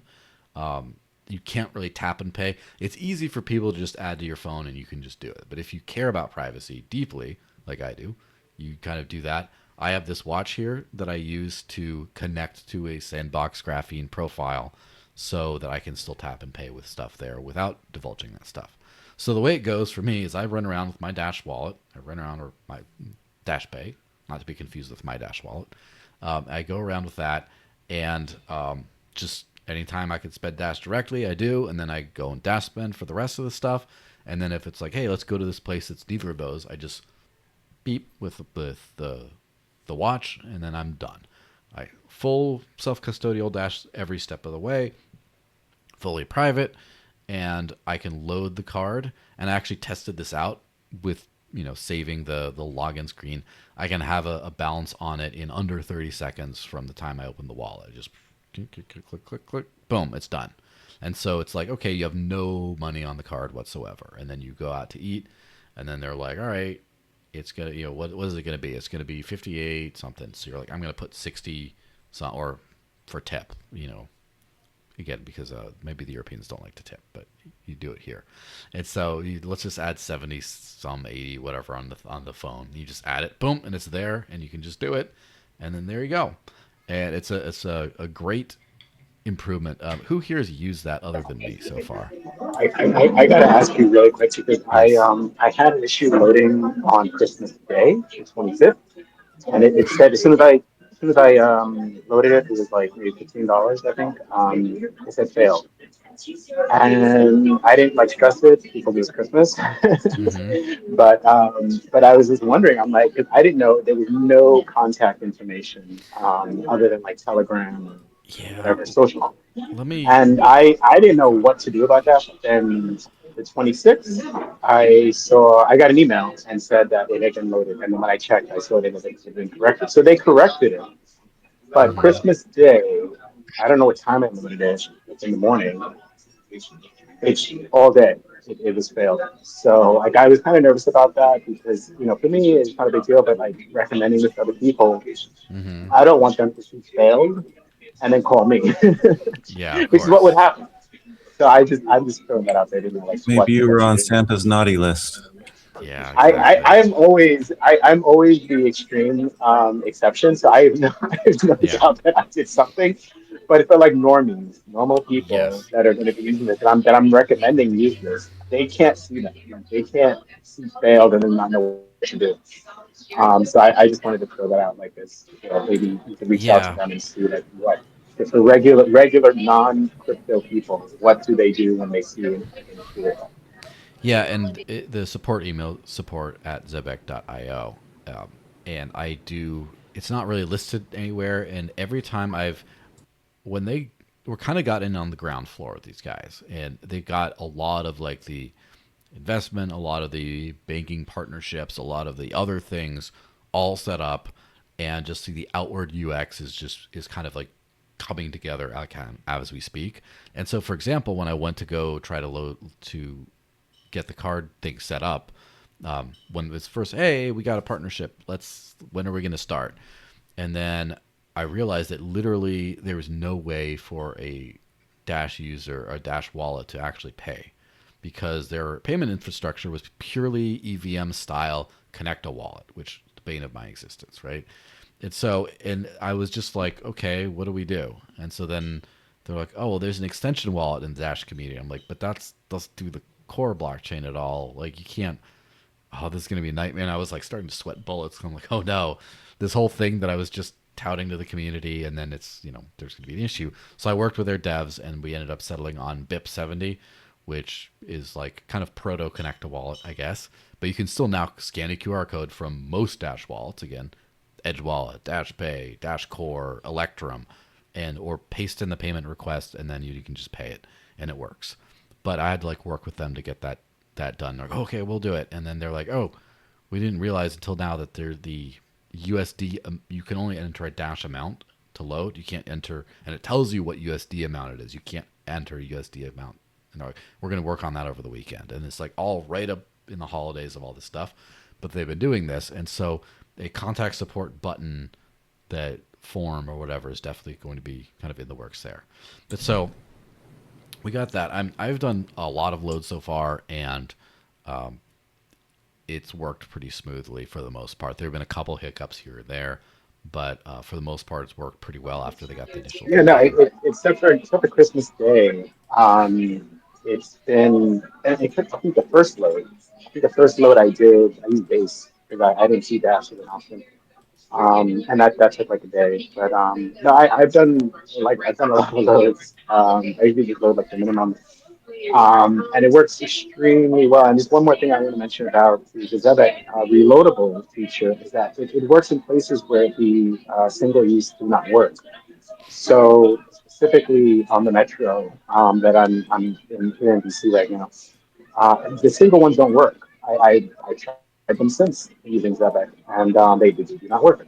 So I'm very pleased that a reloadable option is available because I know in cases where the merchant wants to like have the ability to do refunds, like the single ones don't work. So I've hit those instances, every now and then, maybe a couple times a year, where there's a merchant that just will not take the prepaid gift card. And I've already dealt with two using Zebek that took it. Yeah. So I mean that's huge to me. Like you don't even know. Like even the one that I haven't tried yet, and I'm dying to try it is the merchant everybody uses, especially in Stripe. S late scrape. Stripe. Well, here's the thing Right, about Stripe. Yes, Stripe, Stripe. which let me Stripe interject on loves to Stripe for a decline second. me. Yes, I used to use single load prepaid cards for Stripe, and so I did that for a while, and then they stopped taking it. This declined, and it just didn't work. And then for a while, Stripe was. I had a reloadable KYC card through Spritz, and I was using that, and that worked fine. But then that card, expired. There was an issue. I won't go into it now. But then I had no way to pay for a few things. Like I was using Midjourney for AI art stuff, and thankfully I'd paid for a whole year of like X premium whatever ahead of time, because otherwise I was kind of screwed for a while. Recently, as of like a couple months ago, they started accepting the single load cards again on Stripe, because I know I've used it to pay for other people's. I have some unbanked people that want to use X premium, and so I just literally buy these single use cards, pay for gift it to them, and then they pay me back in crypto, usually Dash, of course. And so, but Yeah. yeah, it's gotten better, but yeah, to the point that a reloadable, as far as I know, always work. The fiat world is so terrible. I hate it so much. Any kind, they're like the fiat payment rails. This card type works here, not there. Blah blah blah. Costco will take Visa, but not MasterCard in store for some weird reason. Only Costco, but they will take MasterCard online. It's just I hate it. I think it's an enormous failure on the part of the credit card companies that they can have the Visa accepted here sticker on the window and they don't take some Visa cards. But you don't know until you try at checkout. It's ridiculous. But yeah, most of the crypto reloadable cards don't work everywhere. Some of them only work at like half the places. It's really bad. The only other one that I have found doesn't decline anywhere is Zipto. Zipto's card seems to work everywhere. But I haven't had any declines yet on the Zebic card. It seems to work solidly. And cost wise, it's probably about as good as anything else. So I'm pretty happy with it. The only, it's still a slightly annoying interface that you have to deal with these two different websites, one to load it and then one to see all your information and balance. It would be really great if we could get it integrated into Dash Spend, so you could buy or at least have a reload right in the wallet or something, and then have it auto-populate. Yeah, I proposed Google that Wallet. with the AMA. I did propose, access to an API, and the gentleman did respond that, it's just going to take some time as they mature, but they do seem agreeable to offering, an API, and that's all. That's all it would take Yeah. to make that, very, very integrated into any wallet. It's just an API. Now, what I had talked to them about before, and I believe, again, I don't like to pre-announce things, right? Because there's a lot of things that are coming on this, but this is something we did talk about and agree on, is reloading to a DashPay username, meaning that you could create a username that said, like, let's just say Age of Doge Zebek or whatever, and then you friend it, and then you just pay it every time you want to top up your card from your DashPay contacts, and it just, there you go. So I can't say that for sure that that's coming, but pretty much that is probably coming. And so I don't know how long it's going to take. I don't know what the tools are required. I don't know other stuff, but it's not going to be like, oh, Q1, we'll see. But that would be really cool, right? I mean, if you need tech support on that, I'm pretty sure I know how to facilitate making that happen. Because like I said, I'm working now on doing withdrawals to the debit card directly. So Mm-hmm. what you're describing is just, to the front end, to the front end to that, being an identity. So that's what happens after you send is what I'm working on now. How to get platform credits to top up the debit. Mm-hmm. Yeah. So there's a lot of cool stuff we could do with that, and there's still other interesting stuff. Let me actually see what the message was, because so right now there's a couple things you could do, right? There's of course the crown jewel, which is the carbon reloadable virtual card. You can just reload it, and I can't think it's up to 1,000 load at a time or something. I think the lifetime of the card is like 10K or something. And after you blow through 10K, you're probably going to need to get a different card, right? But 10K is kind of a lot, right? The bit refill ones I was using without KYC were 500 limit, and then you have to get a new one. So 10K limit, but you can load it in little increments is like more than fine. But so it also does have, from your dashboard, you can buy a single use cards as well. And for example, if you just want to do a one-off purchase and you don't want to run up that 10K thing, get a single load and just use that. But also, there is a company called privacy.com that does issues single-use cards for privacy purposes for people who want to have privacy with fiat and banking apps, which is, for me, what the hell? Like, what are you trying to do even? But I get they want to do it. So you don't want to like put your main card number on your main name on file when you're making a private purchase online, so that you generate a one-time card. And you can actually do this now with Dash. One time. You can do this with Dash now as well, where now you can buy a Zebit card for just a single online purchase and do it. So let's just say you spend under an alias, whatever, but then some friend, you want to buy something that might be a little sensitive. Maybe it's not illegal because, cards aren't great for illegal things anyway, but it's sensitive where you don't want that tied back to you somehow. And so you get a single use card number, and then you just, there you go. So you get these two kinds of things. Again, this is for the privacy nerds. Now, the single use ones can be denominated in USD, in pounds, as well as in euros. But I have to say, Europe, there's no real chance you can get those other two denominated without giving over your ID, because you need to have like an EU IP address or whatever to even get to these cards, or UK address, and then they will KYC you immediately, because it's it's a dystopian hellscape over there these days. Sorry, there's no way of getting around it. It just really sucks. So if you are in the UK or Europe and you want to spend Dash, you're going to have to eat the Forex fee by pretending to be a Yank, and then just doing a USD denominated thing. However, there is a new card coming that's a KYC card. Again, it's not for the super privacy people, but it's Dash branded. So in your Google Pay or whatever, it's going to have a Dash logo on it and everything, and it will be no limits. So again, just load 100K on or whatever to buy a new sports car or whatever it is, and you can denominate that in dollars or euros, and that is coming very soon. And let me just scroll up to see where he said it was. Let me look up. Someone say something while I'm looking into this stuff. How long it's going to be?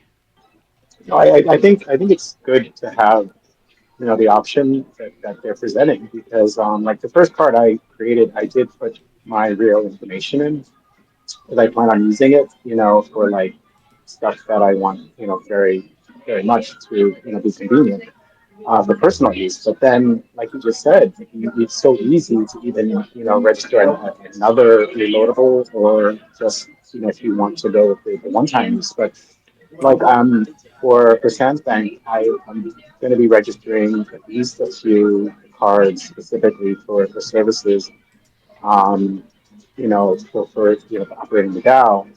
And it's nice to be able to have multiple, I would say, identities, that can pay for things, basically anything.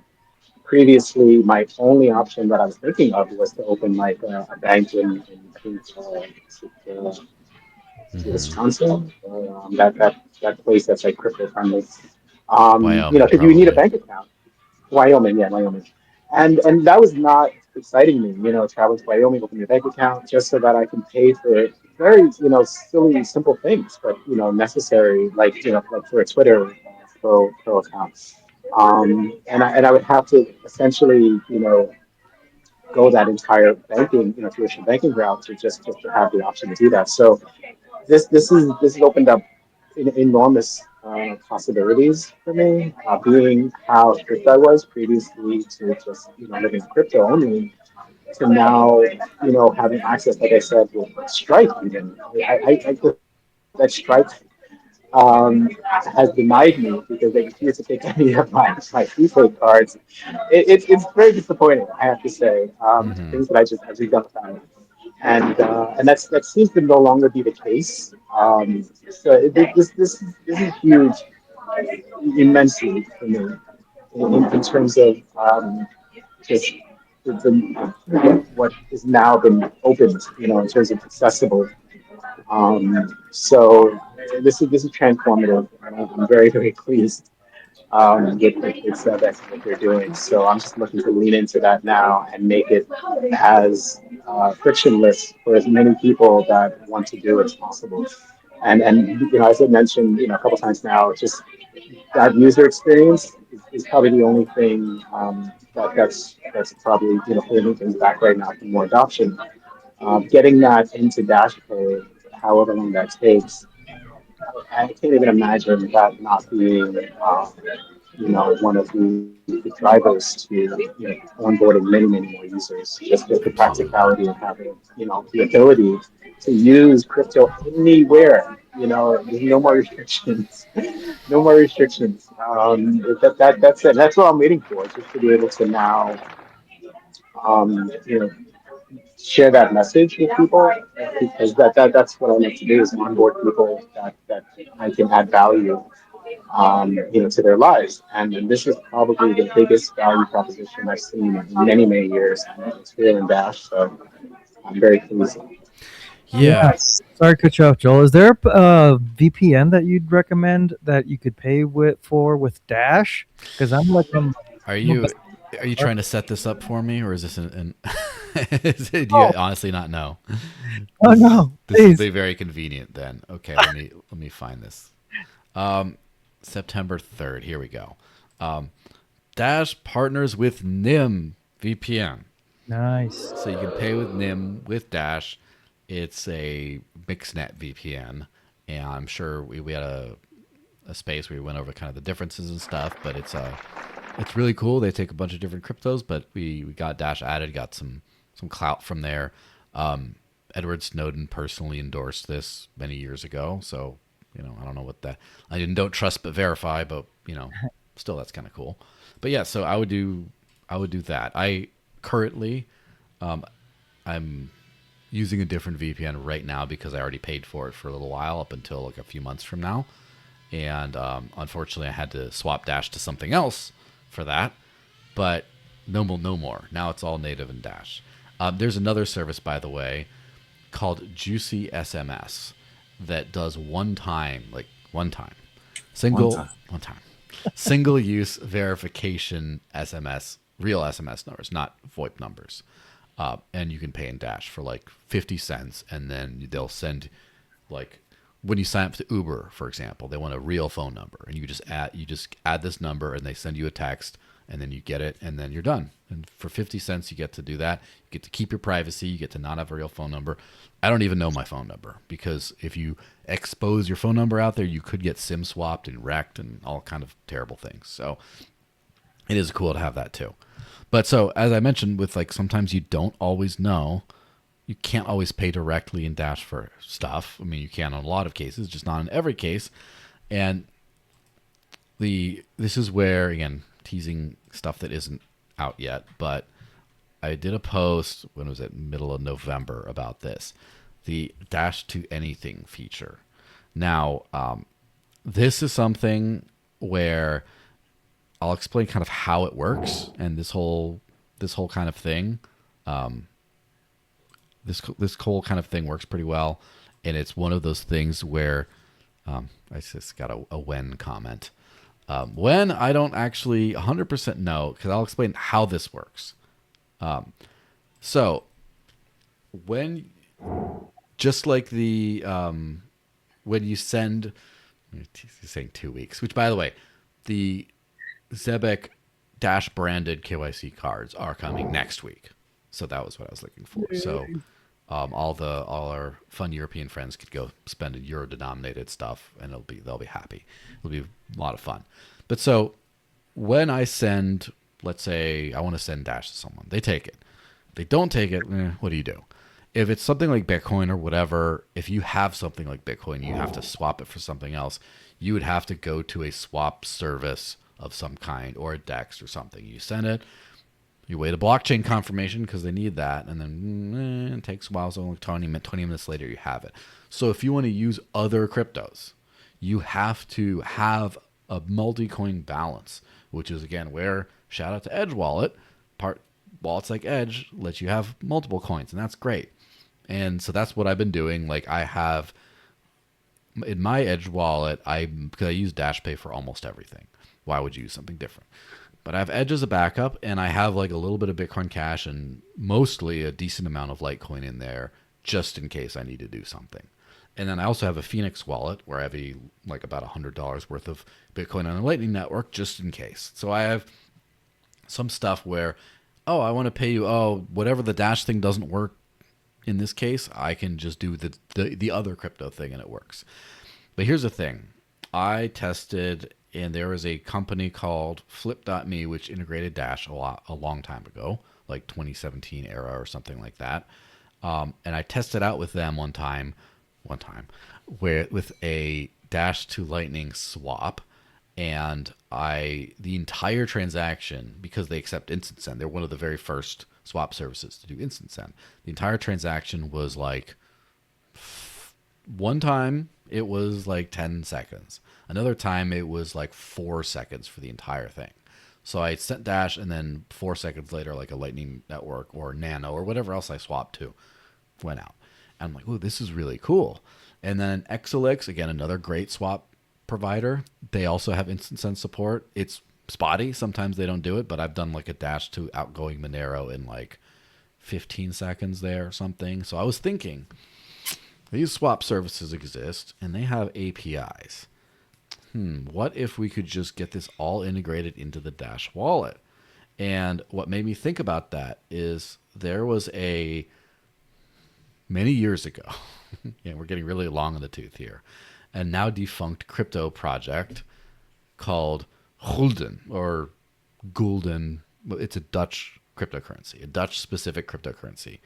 And it was sort of like a weird Dash copy in a weird way. It was not forked from Dash or Dash related in the slightest, but they had an instant confirmation functionality and some other stuff like that they had like a hybrid stake security thing and some weird stuff like that. But the thing I remember was really cool is they integrated into something called some company called Nox, which was basically like a early shapeshift swap provider, and they had some really cool functionality in there where in the core full blockchain wallet as well as the mobile wallet, you could enter a Bitcoin address as well as a Gulden address, and then you could just send, and it would zero convert, instantly send. So you could have outgoing Bitcoin almost as fast as if you had Bitcoin in your wallet. I was like, oh, this is cool.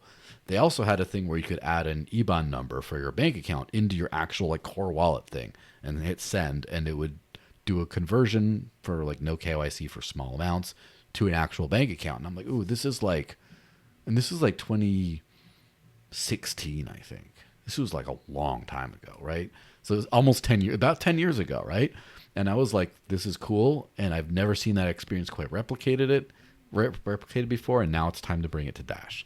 So because you have that, and the uncertainty part is when, I don't know, definitely not 2 weeks, sorry, but, or probably not 2 weeks, let's say.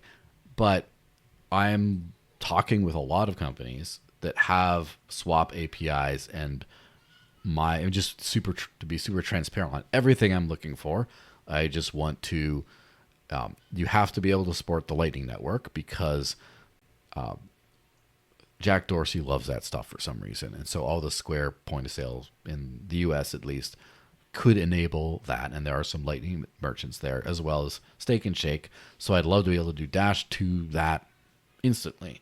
And so they have to have that. They have to work in the US, which some of these don't because of, money transmitter or whatever. And it has to be instant, like it has to be really fast.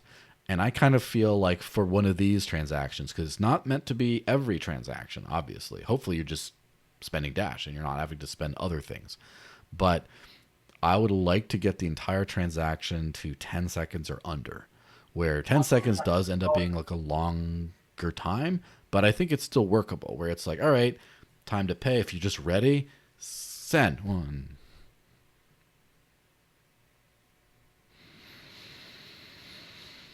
And the tweet in the meantime. All right, and it's done. It's a little longer, but you can get it done. I would like to, again, get it to like 4 seconds or something like that, like really quick.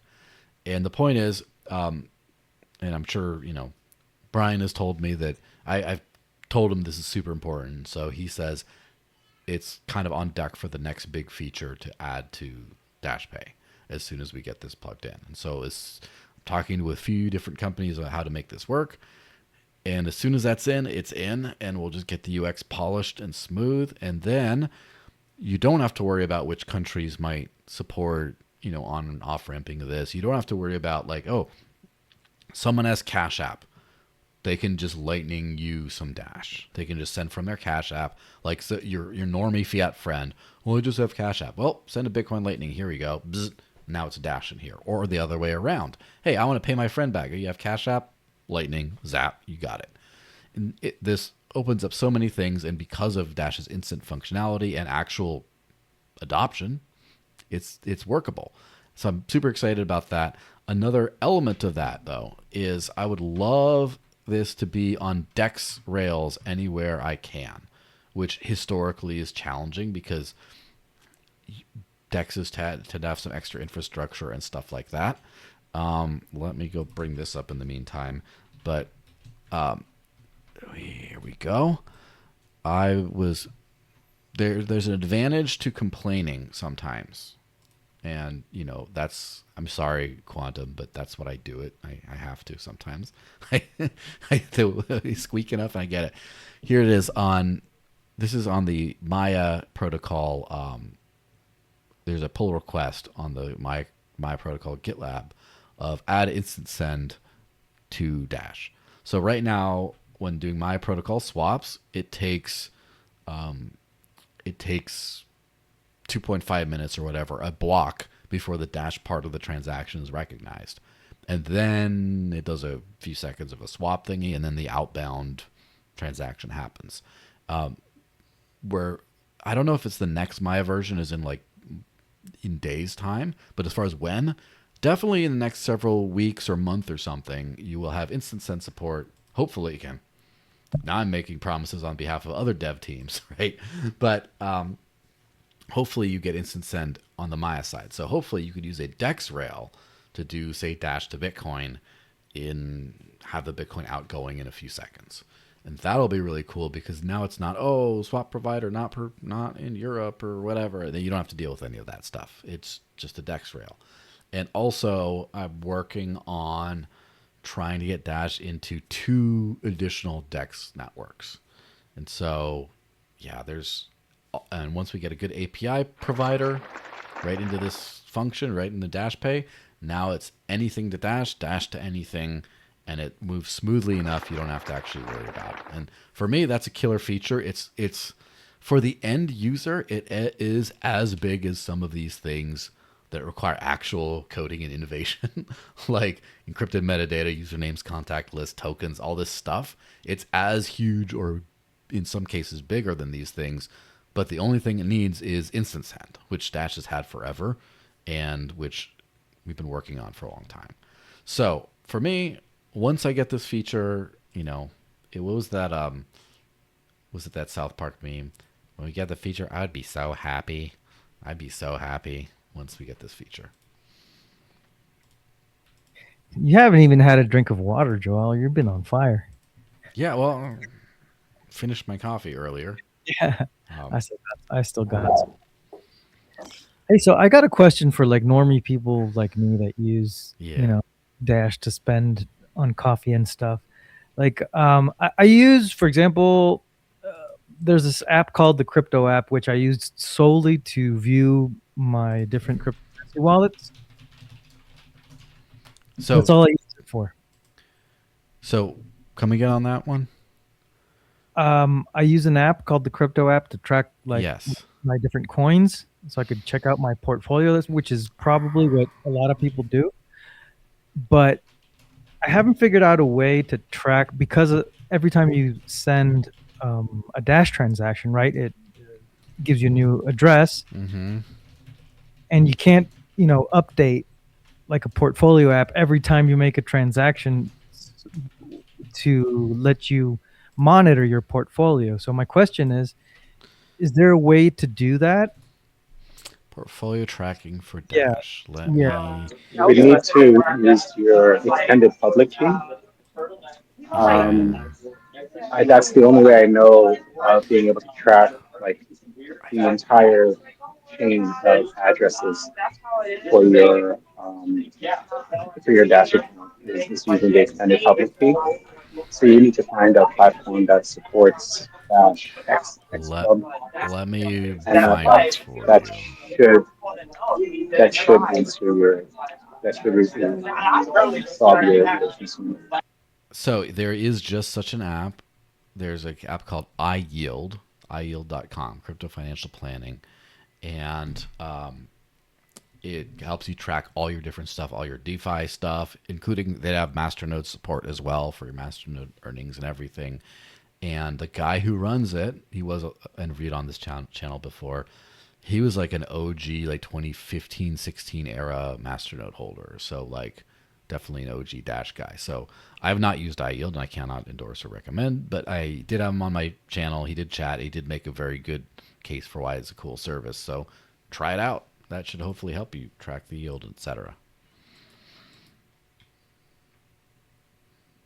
That cool. So my next question is, who is going to, here we go, DashCon. Yay. We got 1, 2, 3. Yeah, I suppose I gotta go, right? Yeah, so DashCon. Yeah, I'm like 50-50, but I'm motivated. I've never been to Europe, so I'm highly motivated. Well, the fantastic part about this is first of all, DashCon is going to take place in the beautiful city of Amsterdam in the Netherlands. And I don't know if for anyone who has been to Amsterdam, it is the Netherlands in general, but especially Amsterdam. Everyone there speaks better English than I do. Like, it's insane how, like, you go to a lot of places where a lot of people will speak very good English, but this is like perfect native level. So it's not as intimidating for, the Yanks who haven't been out of their own country in a while. So, or whatever it is. I detected some Canadian accents though, so maybe a little sus on that side. But anyway. So, but yeah. So Amsterdam, June 11th, and here let me put up the actual. So hey everyone, sorry about that. There was a glitch. My computer overheated from all the Dashy goodness. So, it happens. The makeup here might be a little bit shuffled around, but as I was just saying, DashCon 2026. June 11th in Amsterdam. Be there. It's going to be great. I already announced it and stuff. But yeah, it's going to be fantastic. So, let me see. Just make sure the audio stuff is working on this stuff, because that would be something. All right, someone say something real quick. Oh no.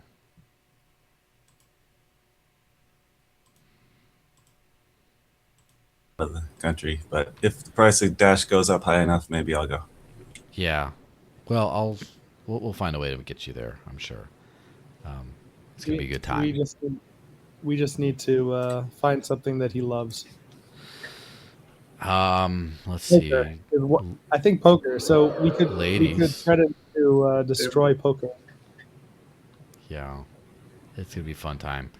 Yeah. So Are you allowed to gamble in Europe still?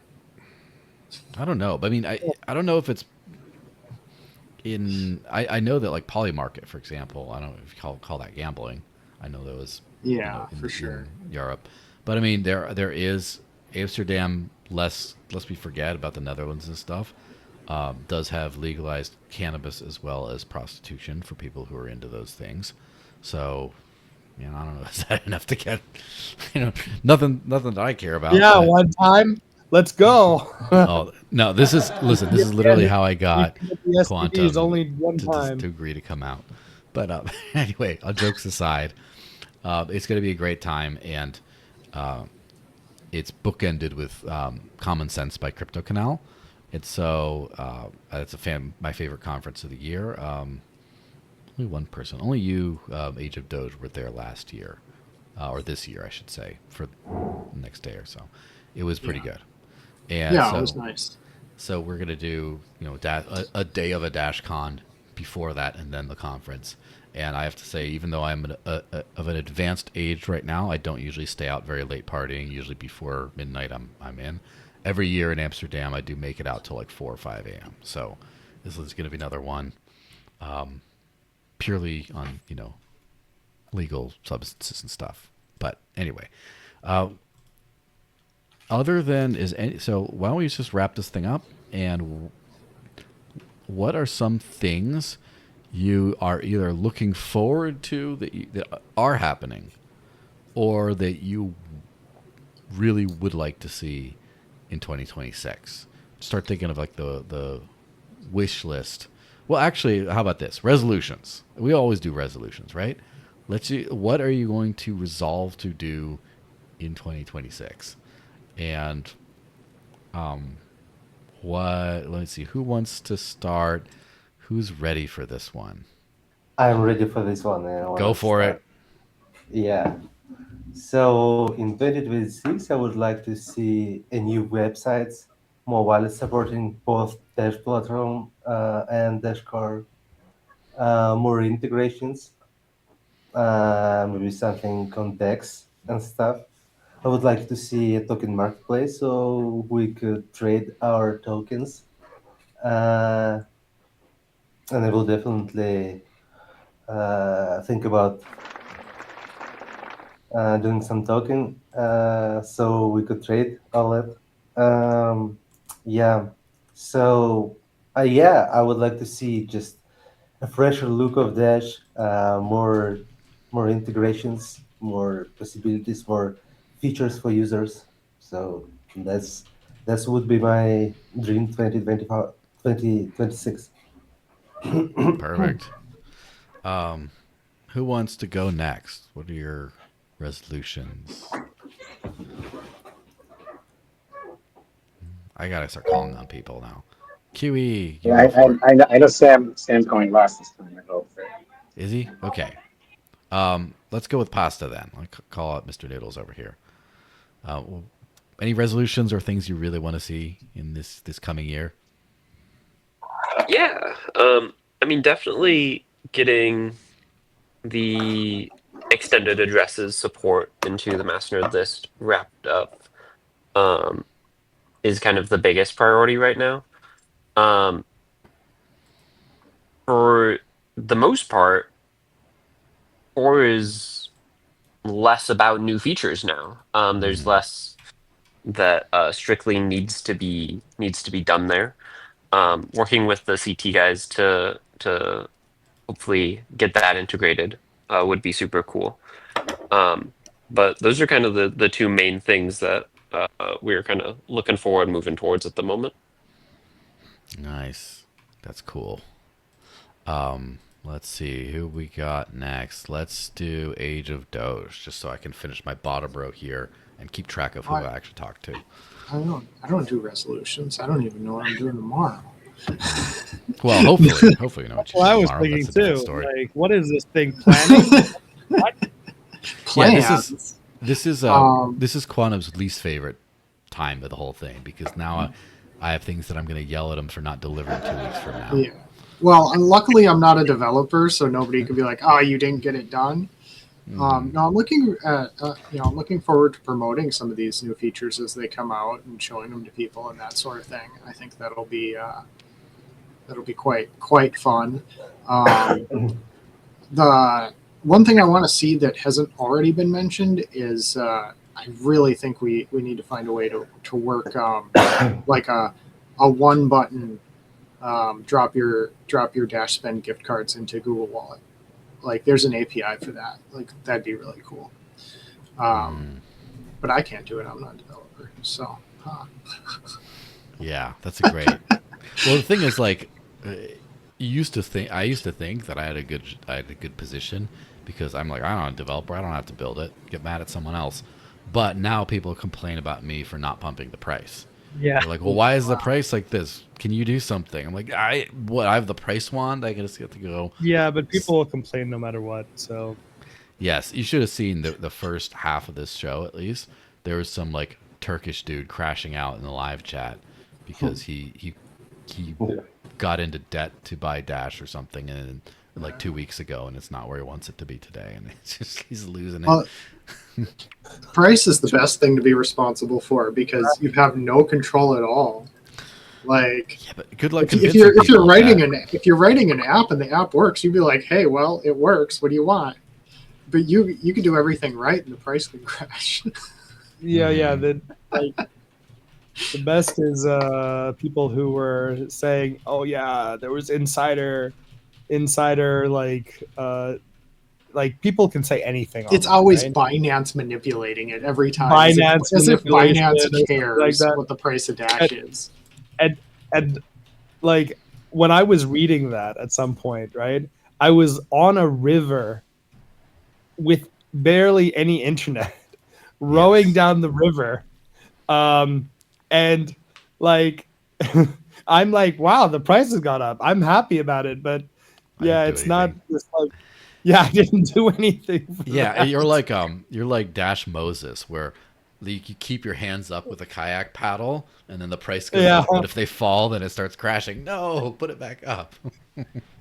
Yeah, but I think that there's a lot of people that believe that devs can do something, but we can offer a product, right? We can make better features and offer something more comprehensive. Mm-hmm. And often that does relate to a price increase, but sometimes it doesn't. Mm-hmm.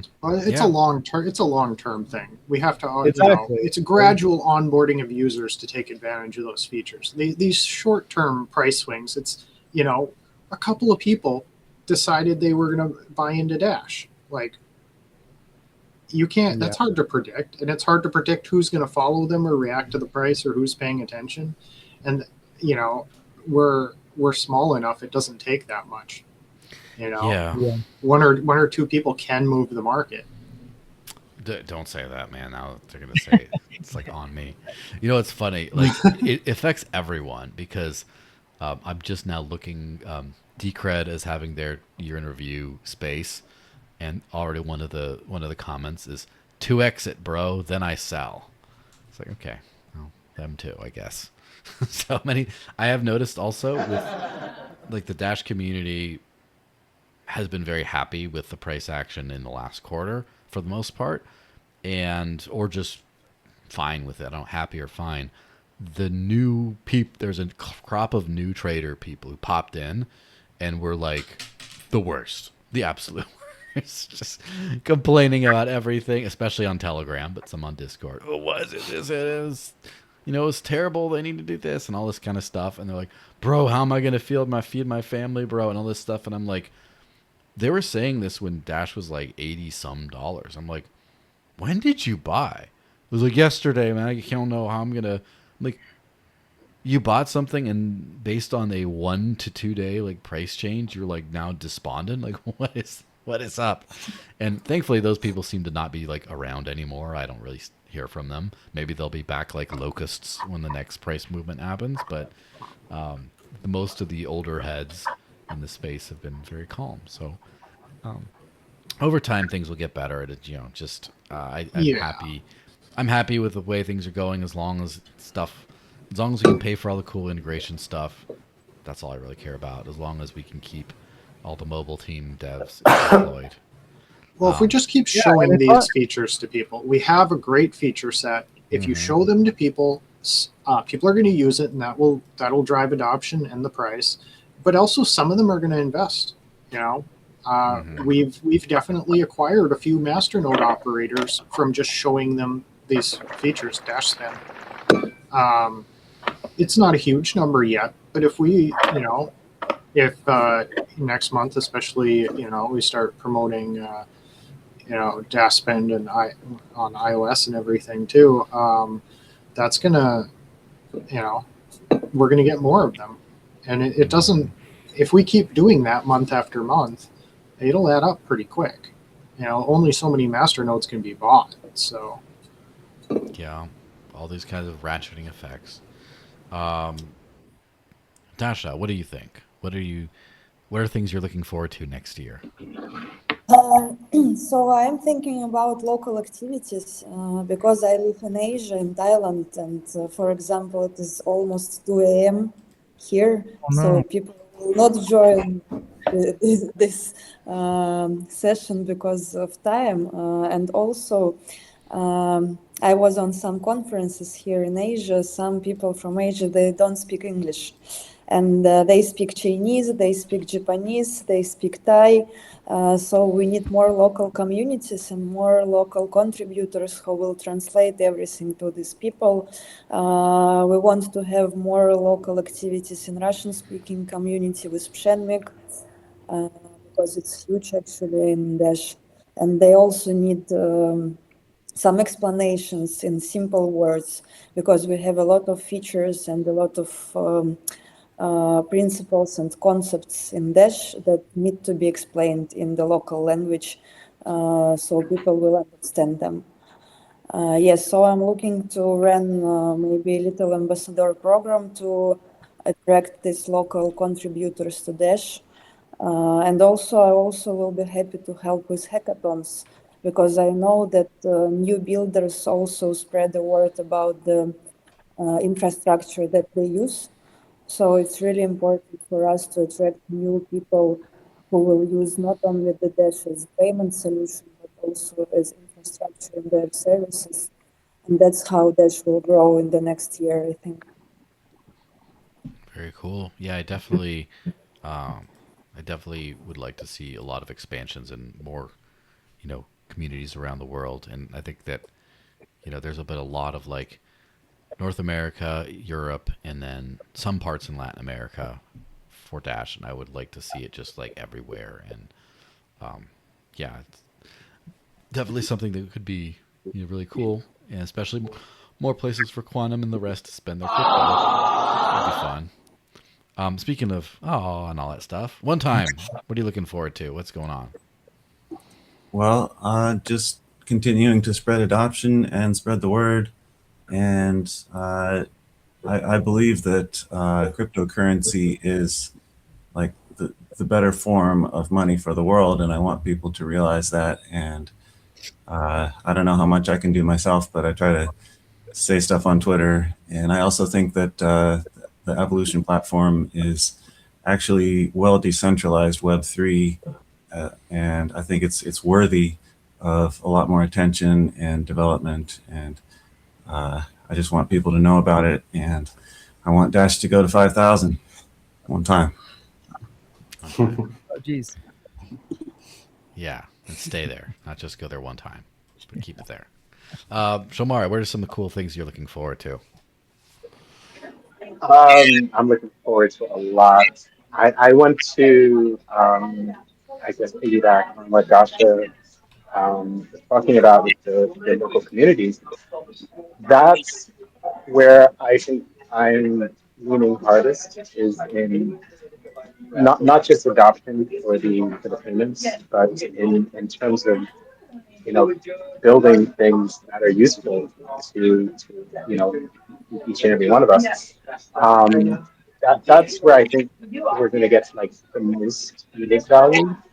Um, a lot of blockchains do payments, stable coins, and there's just value in all throughout the ecosystem. But Dash is, I think, unique in that it allows for average people to build, their own unique value, and we really need to encourage that a lot more. I think having people in these local communities that are actually building on platform is probably I think probably what I would hope would be to see these materialize next year, and specifically what I'm looking to do to support that is introduce the idea of mini apps on platforms. So very similar to what you see on Telegram or like Barcaster, but I think mini apps are a great way, very, what should I say, low low effort way to create something of value without it being like overly complicated. So like I'm really excited to see how that can kind of grow in the future. So looking to work with all of the people here and many more people to just explore all these different ideas. But primarily, what I'm looking to do is engage with the community and get their hands, involved directly in building for Dash, not just spending, Dash, because I mean that's great for core, but platform can really do a lot more in terms of value propositions, and we just need to kind of get started and see where that goes. But that's where I'm looking to start my 2026 is just onboarding some new builders and just keep expanding from there. Yeah. All right. So, who else do we got? We got decentralized creative here. My man. Why don't you? What are you looking forward to? Well, I'm really excited to hear about the Zebek card, for example. That's a big deal coming up soon. I live in a part of the world where a lot of people are unbanked. A lot of people suffer from like hyperinflation. I got lots of friends in Venezuela. I got some friends in Cuba, and I think Latin America is a part of the world where people can really benefit if they learn about cryptocurrency and how they could exchange value away from traditional banks and away from governments. So I think I want to do some work to spread the word here, help people. I'm actually I tried to do this before, but it didn't materialize. I have like a stage where I'm at in my office. We have a recording studio here, and we have like a music stage where we do like shows, little shows and whatever. And I want musicians to be able to see cryptocurrency and head over to the bar and pay with that. That sort of thing. So I want to make that happen this year. I've tried it a few times and I just haven't been able to make it work. But 2026 is the year we'll meet up. Dash, I think your keyboard is a little bit Loud. Yeah, I'm not loud. Hands where you can see them. Yeah, right. The music stage thing is something cool, and I do. We'll help you out with. We'll figure some way out to make it work. Right, get Awesome. people, make sure they register their DashPay username, especially once we have dual identity registers, so you can get your temporary username instantly, and then just everyone registers a username, everyone pays, you just tip them, and then pay right at the thing and make it happen. And last but definitely not least, Mr. Quantum Ban, what would you like to see? What are you looking forward to in 2026? Well, there's going to be a research topic that I'm going to spend about a month on in January or February. So, I'll still be developing, but spending a lot of time on research, and I'm really looking forward to that because I haven't done that in a while. So that's going to be quite fun. Um, when I look back on 2025, it was a great year. I really had a lot of fun professionally, and I'd like to continue that into 2026. And a lot of really great work happened, and we're in a very good position. We've never been in such a good position because, well, we haven't in a long time at least. We just hired a few new guys. In fact,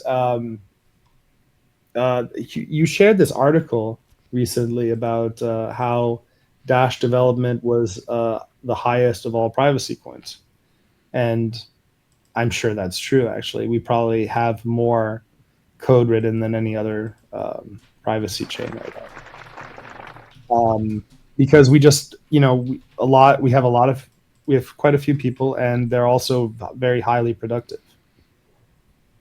And we've never had that before, so things will go faster, I think. And I'm looking forward to it. Yeah, absolutely. I think that a lot of people don't necessarily understand from like that long viewpoint of Dash and where it's been. Is I remember the very like end of the tiny group, the tiny core group era, where Ryan Taylor was like the director of finance or whatever, and then Evan was still like the head dude, and it was just very like small potatoes stuff, doing very small potatoes things. And then the big money era came in 2017, and there was a lot of cool stuff that happened, but also a lot of like massive inefficiencies, I would say.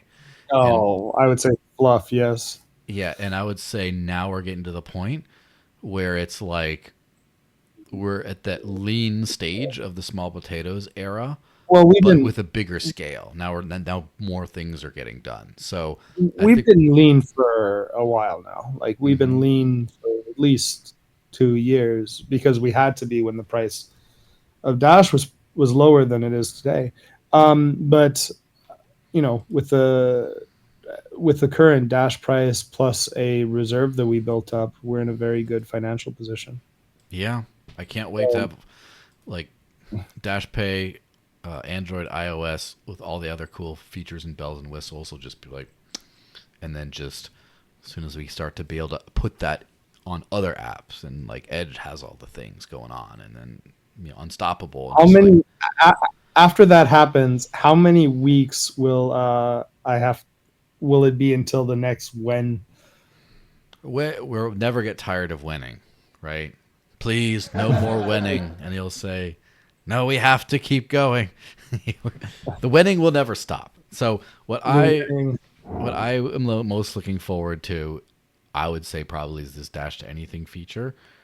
Second most would be CT and all the privacy overhaul stuff that comes with it, and the user experience overhaul that comes with that. And after that, I just want to get way deeper into platform as a user. I want into all the evolution stuff. I want to put every website I touch on there basically. I want to record everything that I do on that. I want to tokenize stuff. I have a meme coin I've been sitting on for a while trying to before I haven't launched yet that I want to do. And there's just so many things. I want to make so many tokens, so many other things, and just get that going and just make the entire thing, my entire life, even already all my money is in Dash, right? All my transactions, all that stuff. But I want all my everything else on Dash as well. And we're going to make it happen. One time, one thing at a time, and One time. One time. All you need is one time. Make it happen. All right, let's wrap this thing up. Thanks everyone for watching. This has been a fantastic podcast. I will splice this together with the rest of the thing and re-upload the whole probably 4-hour thing, and it'll be great. And I know Decentralized Creative got a lot of work ahead of them for this, dealing with this mess. But have a very dashy new year. Don't be a stranger around the Discords and the Telegrams and X. Post celebration pictures, bonus points if you spent Dash on stuff. And I got to go and do some of that stuff myself. When Yeah, 2026. Dasha, we got to connect like ASAP. So I'm gonna reach out to you. You're both on Discord. I will tag you both in a message right Yeah, now. yeah, no, she sent me her Calendly. I just I'm gonna book something hopefully maybe for this end of this week, this weekend. But let's connect Perfect. ASAP. Awesome. Bye, everybody. Thanks, everyone. Bye. See you around. See See you you next around. year. Everybody.